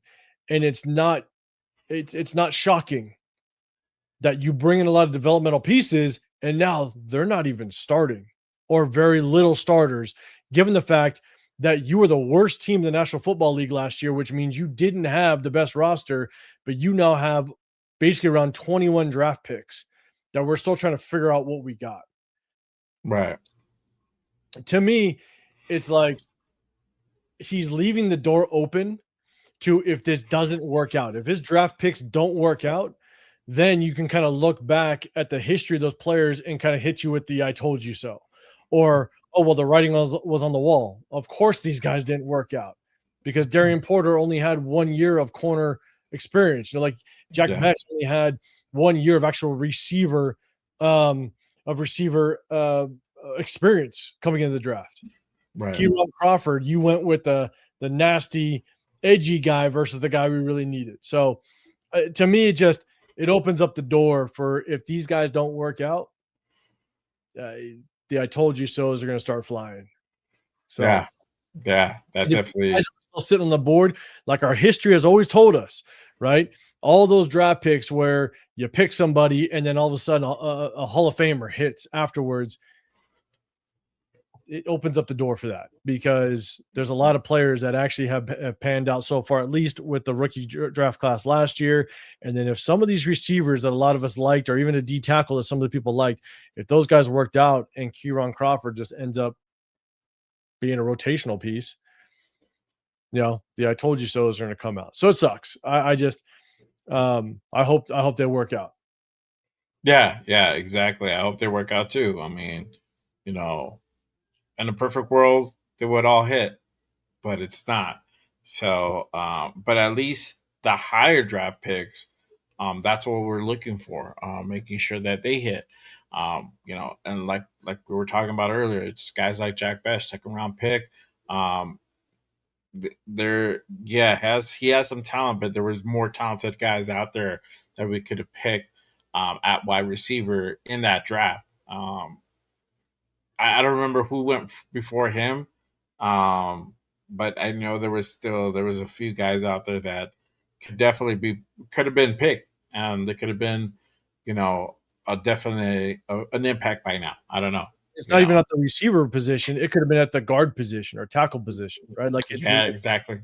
It's just starting caliber talent that you start to build this roster on. You start to build that foundation, because I'm a firm believer, if you want to sustain continued success, you build through the draft. You might be able to win or have a good season off of free agency 1 year, but in my opinion, that's not necessarily sustainable unless you draft extremely well. And so if you want continued success, then I think you got to build it through the draft, be able to move on from some of your high paid free agent or players that are going to demand a massive payday in the market, but you've done a very good job of drafting potentially their replacement. Right. And so in my opinion, I just think because we're so bad, it's not like we were a playoff team and you have a bunch of already solidified starters on this roster. We were the worst team last year. And so between 21 draft picks, you got to be able to at least find some good starters to kind of set that foundation. But right now, it's like trading Stukes. Where's he playing? Right now, he's a backup. But in the second round, you want a day one starter. At least get him starting day one so you start that process. But right now, he's a backup, So it's just, again, God, we got to find some starters out of the draft, and those starters, they got to be able to kind of make an impact on this team. And right now, Spy Tech has had 21 opportunities to do it, and he just doesn't have a whole lot to show of it. So again, hopefully it works out. Hopefully they eventually move into starting caliber players, but right now there's still question marks. Yeah, and I've been preaching on really building a sustainable winning franchise. You have to build it from the draft, but now also you have to draft the smart way. So, some of these decisions up to now having panned out doesn't mean that he's picked wrong. It's just they haven't panned out. So we just kind of need to see what's going to happen with that. We need to find. I think this is the season where we're going to find that out. Now, next draft, how is that going to look like? Obviously, we're going to be definitely in the consideration of getting our wide receiver one on this next draft coming up. So that's going to be the big talk that's going to be going into later on as the season progresses. Once college football starts kicking off, we'll kind of see more who's going to be those guys are going to be hot prospects coming out in the draft. But yeah, up to this point, a lot of improvements, a lot of question marks. So hopefully, some of these guys can start panning out, like guys like Jack Bash. Hopefully, he continues to go ahead and show why, show that he's worthy of that number two pick. I want to see. I want to see kind of how that unfolds. Real quick though, appreciate everyone pulling up and tapping in. Make sure you guys hit the like, hit the subscribe on this channel and on my guys 805's channel at underscore at 805. Make sure you guys go ahead and tap in. I got his link pinned down below, so make sure you guys go ahead and tap in with my guy 805. They got the war room going on twice a week, so make sure you guys go ahead and stay tapped in along with our guy Severe and Chris Protect the Shield. So make sure you guys go ahead and tap in again. My guy 805 underscore 805 Raider. If you're not subscribed, what the fuck is wrong with you? No, I'm just kidding. Hey, but make sure you guys go ahead and subscribe over to It's the it's fine though. I yeah, embrace. man. Hey, I gotta slap these guys around sometimes. No, I'm just kidding. All love to everybody out there. Let me hit you off with this. What do you expect to see this next game coming up from this team overall?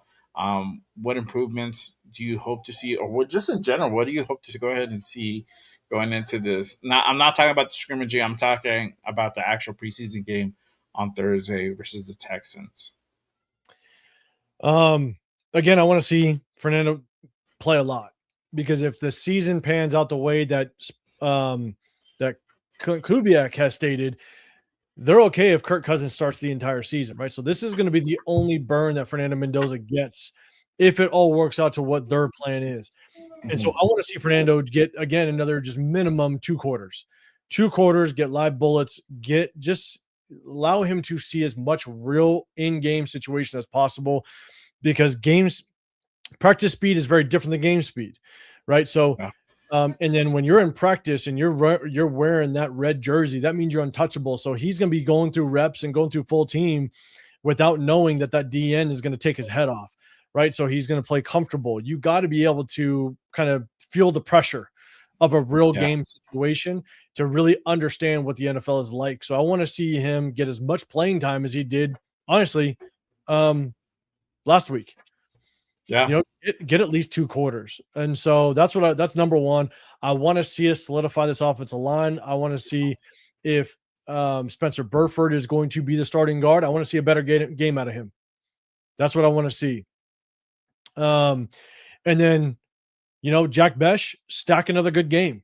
Give us a body of work where we can feel confident that this is who you are. One game is one game. Right. Same with Mendoza, right? Continue to grow on what you showed week one in the preseason, the good that you showed. But again, yeah, tomorrow, like you're saying, we're going to break down his game film. But there's also things that you need to you need to improve on, and these are things that you saw on the game film back at Indiana. So it's the pocket presence, it's not escaping the pocket too early. It's um, staying basically confident in the throw. Beat the defense with your arm, not necessarily your legs when the pocket gets a little messy or collapses a little bit. So, but again, stack good games with Fernando. Continue to grow on the good that you showed. Stack that up. But I think we already talked about it. I think the defense, specifically the starters, they need to be just more disciplined. They got to be more disciplined. I think that's where we fell off, especially in that first drive that Arizona's offense had. Um, we saw Jeremy Chin undisciplined, Stokes undisciplined. Yeah. Got to clean that up. But also at the end of the day, and this is 100% on Clint Kubiak, you got to clean up the penalties. We had 8 penalties that first preseason game. You got to clean it up. I mean, that's just an example of whether or not you're instilling just overall discipline in your team. You can't have 8 penalties. Penalties are going to kill us. And if that Yeah. continues, I could care less if you are dialed in every aspect of the game in between the white lines. The penalties will continue to kill you. So clean that up. And yeah, that's what I'm looking for. Yeah, I'm in agreement. Hopefully we could go ahead and really see more of the offensive line get kind of figured out. Hopefully guys can go ahead and step it up and really shine, and we can get more of a understanding how this starting offensive line is going to go ahead and look. Definitely I'm in agreement. Hopefully get Mendoza continuing getting the same amount of burn. Hopefully he starts a little bit. I mean, if you have Kirk out there for a series, just after that, give Kirk his one series, whether it's whether it's a winning touchdown drive. I'm sorry, whether it's a touchdown drive or not. Whether we get points on the board or not, I think you need to go ahead and get Fernando right out there right after that, um, and so that way we can go ahead and give him that opportunity. Because I've said that before. It's like this is really going to be the only time where we're going to see Fernando Mendoza in action is preseason, and buying that either Kirk shits the bed and is complete hot dog water, or he gets injured. Then we might see Fernando go ahead and make an appearance, and even that right now it's questionable because you have that argument on whether you do use AOC or and keep Mendoza in reserve and on the bench, or do you throw Mendoza out there if Kirk goes down? So you have those questions as well. Even him, he said that he's not quite ready yet, but I think it's just him kind of learning the system and learning kind of the speed at this level. Defensively, I feel like they just need to go ahead and really get the fundamentals down. They really need to go ahead and get that figured out. Guys like Zeke Masses, you can't have missed tackles like that. Getting beat in coverage on simple mistakes, that definitely needs to be addressed, and obviously being able to go ahead and just finish plays in general, especially once you get that penetration, you need to be able to go ahead and finish. So that's what I expect to see from this next game coming up, and just like hopefully hopefully we get some type of improvement in the kicking game. Outside of like that on special teams, I think we look okay. We have Malik Benson doing some returns. You never know. Devin Tompkins looked good on return too, surprisingly. So I want to go ahead and continue to see what he's able to do on special teams. So yeah, it'll be interesting to see kind of how this week unfolds, and kind of how the team performs on Thursday night. Let's see here. Shout out to Taddy. He says, we're still talking about AOC. If Kirk goes down or sinks up, of course, Mendoza is playing. And that's the argument, man. I don't know. But do you put Fernando out there, or do you go with AOC and still let Fernando continue to develop? That is the question, man. So I'm interested to see kind of how that kind of plays out. Shout out to Certified Junkie. He says we should have drafted Benson or Denzel Boston over Stukes. I'm in agreement, bro. I like Denzel Boston, and he didn't go until like later though on that second. And yeah, man, I was You had hoping we Denzel can. Boston, you had Ted Hurst, you had Chris Brazel, you had I think again if you liked them, you had Casey Concepcion that was still on the board, I believe. Like there were so many receivers that I understand. Yes, you you can get a receiver next year, right? But it's all about trying to draft players that are day one starters within the first 3 rounds. I'm an advocate. You're trying to find day one starters first 3 rounds. If you can do that, where consistently you're getting, let's say, 2 out of 3 day one starters, right? That Mhm. ultimately end up working out. In some years, you might have an off year where it's just one. But if the your body of work shows that you are actually nailing 2 to 3 out of those first 3 rounds as starters that are contributors that perform well, then that's how you build sustained success. Um, that's how you have the option when a high paid free agent. So, for example, I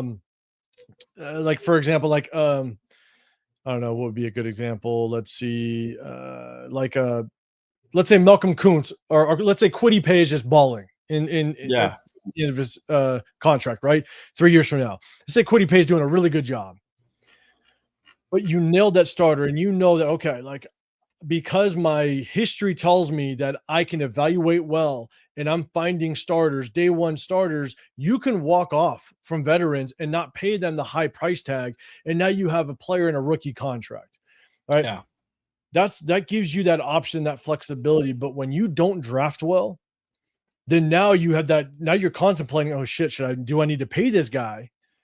Because I don't know if I have the replacement for him. All right. Right. So if you can actually nail, 2 out of 3 between your first, second, third rounders, if you can nail 2 out of 3 the majority of the time, again, you might have your off years here and there, but then you can find those diamonds in the rough. You can find the Yeah. Max Crosbys that surprise everybody, right? You can find those guys later on that all of a sudden you're like, oh, hell yeah. Okay. So you found yourself 2 to 3, maybe sometimes 4 solidified starters that are contributing to the success of your football team. That's how good teams find sustained success year over year, because you Mhm. have that option of having to walk on from those guys that are going to demand big contracts. Like Yeah. If Trey Tucker all of a sudden balls this year, right? All of a sudden he does a really good job, and now he's going to demand a pretty decent price tag. Well, you maybe just drafted his replacement. You're Yeah. good. You're showcasing a player that you drafted that now I could walk off from Trey Tucker. I don't need to contemplate whether or not we need to bring him on because we don't have a replacement in the building. So, you know, trading Stooks, again, he might develop into a starting safety and do well. That's great. But right now, he's starting the season as a backup, and there are number one receivers that were drafted in the second and third round that are day one starters on other teams that are doing well. 100%. So 100%. that's how you manage the draft. Yeah, exactly. And I think that's a valid argument, man. You normally at 38, I pick 30, you're starting. You're starting, and he hasn't really showcased that yet. So and that's a question. And I don't want to really get into the whole Stukes argument, but we can. Uh, I don't know if they're bringing him along slowly because it's kind of looking like that. So I don't know what the whole thing between about Stukes is. It's if what he's showing on during training camp is just not there, or they're really trying to go ahead and slowly ramp him up into a starting role. I don't know exactly the mindset. What is your take on that? I so this was going into basically OTAs. Is I was looking at our depth chart. I was looking at our roster, and I'm sitting there going, unless this kid just kind of flies off the chart and does extremely well, I don't know where he starts, because I don't think he's gonna start over Jeremy Chin. Teron Johnson, you traded for him and you brought him in. He's a veteran. So I think at the very beginning, I don't know if he starts over Teron Johnson just because of the veteran presence. And then I think Isaiah Paul Mel could have a better season if you go to a traditional, just kind of two high safety defense. If you wash the cover three and get the hell out of here, I think Isaiah Paul Mal can perform like he did 2 years ago. And Yeah, so if that happens, I don't know where Traden Stukes plays starts unless he's just knocking the socks off the coaching staff. So if your roster already looks that way, then my question is, why would you take him when you could have had a solidified number one receiver? Like starting day one, and now all of a sudden that's a hole you just filled. Bang, we got our starting number one receiver. Now you got Jalen Naylor, which I think could be a good number two. Now you move him over, and now you got Trey Tucker, that is a true slot receiver. That Yeah. if you, I'm a believer that if you actually can use Trey Tucker in the way that he should be used as a true slot gadget type of guy, I think he can find some success. But also, if you want to help Kirk Cousins, now you have a true number one with the Jalen Naylor that could be reliable number two. And then if Jack Besh continues to stack some games, right? Now you got a damn good rotation. But if you have a true number one, then it just takes the pressure off of Brock Bowers. Now that true number one, you Yes. take that true number one corner and lock him up on our number one. And now Brock is eating against safeties and linebackers. But Yeah. now, if Jalen Naylor does not develop into a number one receiver that's going to demand the attention of the number one corner, now it's just going to make it that much harder for Brock. Again, not saying that Brock can't beat number one corners, but where all tight ends, I don't care if it's Trey McBride or anybody else, where those true number one tight ends, where they eat and find success, is the mismatch against safeties and linebackers. But now you're going to be able to have the defensive coordinator have the flexibility to just, hey, Patrick Surtain, on this play, you're going to lock up Brock Bowers. And again, Yeah. this makes it that much more difficult for Brock. So now the mismatch is just not as great than if he was going against a safety or linebacker. So, and there's always receivers in the draft. Again, I think Carnell Tate's going to be a really good receiver in the National Football League. So there's receivers every year, but it's all about filling the needs that you have that could better this roster and better the talent around it. And I just don't think 100%. Yeah. Stooks, I don't think Stooks betters the talent around him. I don't think Stooks just betters our talent overall. And I think that's proven given the fact that he's just not a day one starter. Yeah. And Because I had him much lower on my big board uh, for that draft. I'm like, I had him like late second, early third for me. And I like the kid. I think there's definitely potential there, but I had him drafted. I had him ranked much lower than where we picked him up at. So I was a little bit shocked when we made the pick at 38, and it was Stooks. So yeah, I don't know how these guys are going to exactly pay. And you're right, man. I mean, getting that number one wide receiver on our number one and having their number one on them, or at least being able to not have Brock double team, because we saw that last year. It was just like, again, this is another year without having a true wide receiver one, and we saw Brock at times getting double teamed. Could he still make the plays? Yeah, but it's like you had to scheme him to get to that one-on-one position. The number one-on-one scenario where you had that matchup, and Brock can go ahead and beat the guy, or be able to at least go ahead and make a play. So, yeah, we'll see what happens with Naylor. He has an opportunity to do that this year. and like I was saying, right? It's if you got a Denzel Boston, and depending on who you liked, it doesn't really matter. But if you got a Denzel Boston, if you got a Ted Hurst, a Casey Concepcion, Chris Bell was out there, even though he had the injury history, right? If you got some of those top name guys, I could almost guarantee you they would come in and be slotted as the number one. Mhm. It's that simple. They'd be slotted as the number one. I promise you, they'd be getting number one reps right now. And depending on how they developed, defenses would have to respect them as the number one. Whereas right now, and then that would make everything else better around them. Brock Yeah, gets the matchup. Now Jalen Naylor, which could be a good number two, is going against the number two corner, not the number one. Right? Trey Tucker is now you can move him and use him as a true slot receiver. Whereas, and that just helps everybody. But then you got Stooks that you're just sitting there going, he's not slotted in as a starter, and is he just more of development? So, yeah, and we could everybody could say like, yeah, we're gonna wait for next year. Well, I agree, But just like the argument that everybody had, like next year's never guaranteed. Yeah, it's Wait, not. Yeah. next year because what's his face from Ohio State? Was it Jeremiah Smith? I think his name is. Yeah, Jeremiah Smith. Like everybody's like, oh, we're gonna get him. Well, what Don't if know. we win 5 games and now we're picking number 4 or number 5? Well, guess what? Someone's probably gonna either get him before us or trade up to go get him if he's gonna end up being that good. So Right. it isn't guaranteed. It's the same as the quarterback talks of last year. You can't, it's not guaranteed that the quarterback that you want is going to be there for your taking. Yeah. So, Or the quarterbacks that we think are going to come out.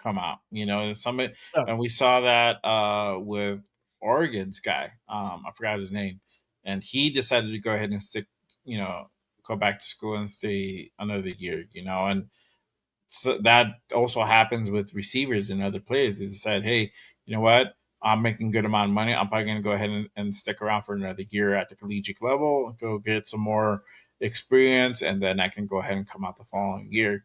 So, or they feel like their draft stock is not that high. They feel they have probably a better shot the following year to get ranked a little bit higher. And that sometimes, there's a difference between pay from first round picks to second round picks to third round picks. There that also takes an effect. So, just throwing it out there as well. I'm gonna put what Notabot says Stooks will be in all of our nickel and dime schemes. I don't think necessarily that's going to be the case, man. Honestly, with Teron Johnson there, I think they're going to go heavily to him. And you might see Stooks in some schemes, but not all the schemes. yeah, some packages. But the thing Yeah, is as a second round, you don't pick a rotational piece like that. yeah, That's the problem, right? And so, and again, it goes back to just the managing. Like think of this scenario, right? It's about managing the draft. Imagine we did pick the receiver that everybody liked, whether it be Denzel Boston, whether it be Casey Concepcion, Ted Hurst, whatever. Let's say you picked a receiver round 2, and we now have our solidified number 1. Then mhm, next year, let's say we pick number 5 or number 6, whatever, right? You already have your number 1. You have your number 2 in Jalen Naylor. You can mess around with Trey Tucker, whether you bring him back or what have you. But even if you don't bring back Trey Tucker and you need to go get a receiver, obviously, let's see how Malik Benson starts to develop. But you can get a good gadget receiver in rounds 3 or 4, right, to replace Trey Tucker. But if you already drafted your number 1 receiver this year and now you got that solidified, Jalen Naylor is a 3-year contract.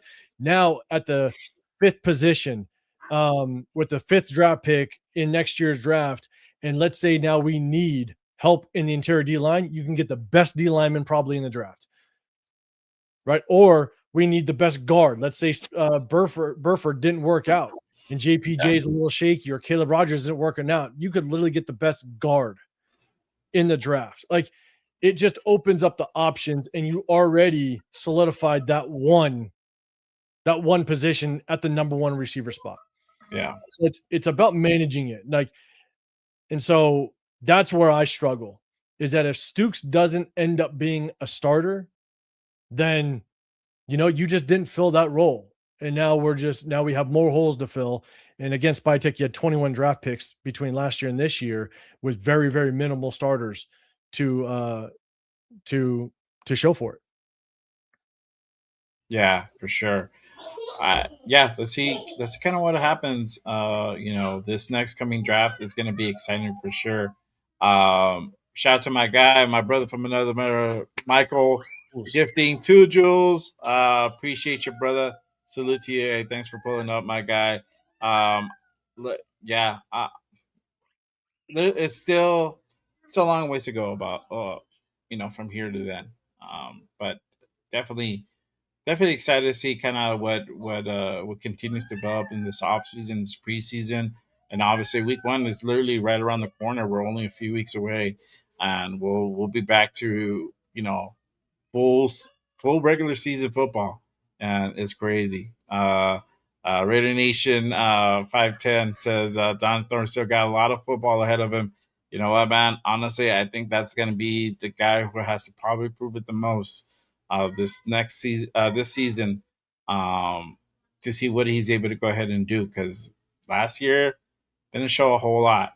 So hopefully we get to see something from Thornton. I think he's injured at the moment. So yeah, I think for him, definitely a prove it year for Dante Thornton for sure.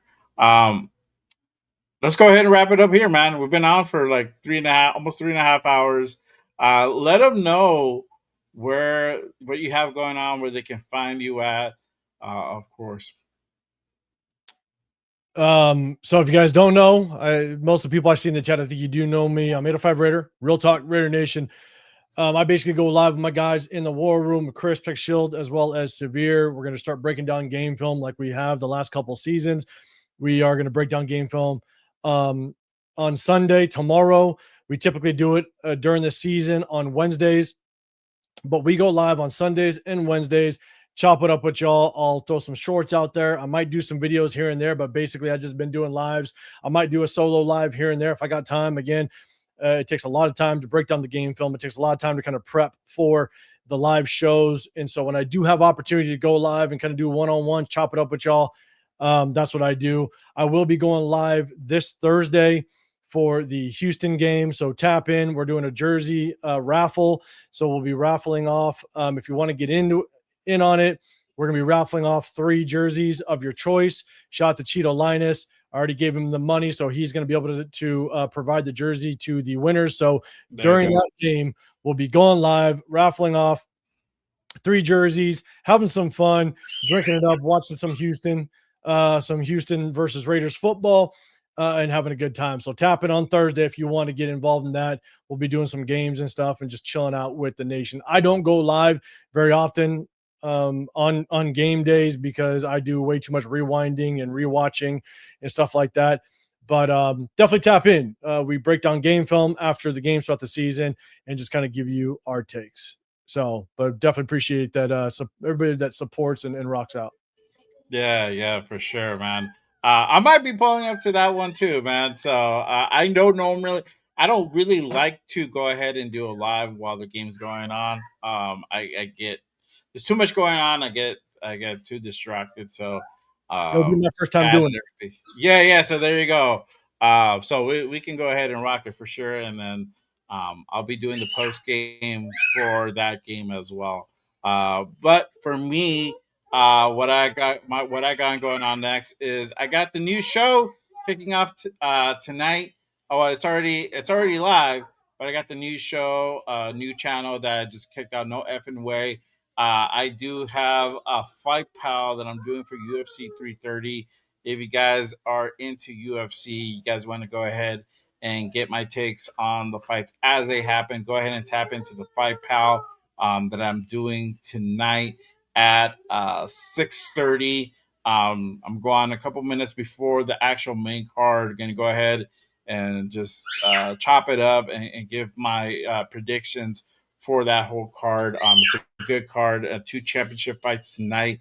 Mackenzie Dern and Jillian Robertson for the women's strawweight championship, and then you got the main event: Islam Makhachev versus Ian Machado Gary for the welterweight championship. Good matchup there. So if you guys want to go ahead and check that out, and then check out funny ass reaction shorts that I've put up, go ahead and tap in again. No effing way. That is a new channel. It's my solo channel outside of football, outside of Raiders football. So make sure you guys go ahead and tap Is into that that. different from the other one? I know Yeah. it was- Yeah, the other one I do with my best friend that I've known for like 20 years.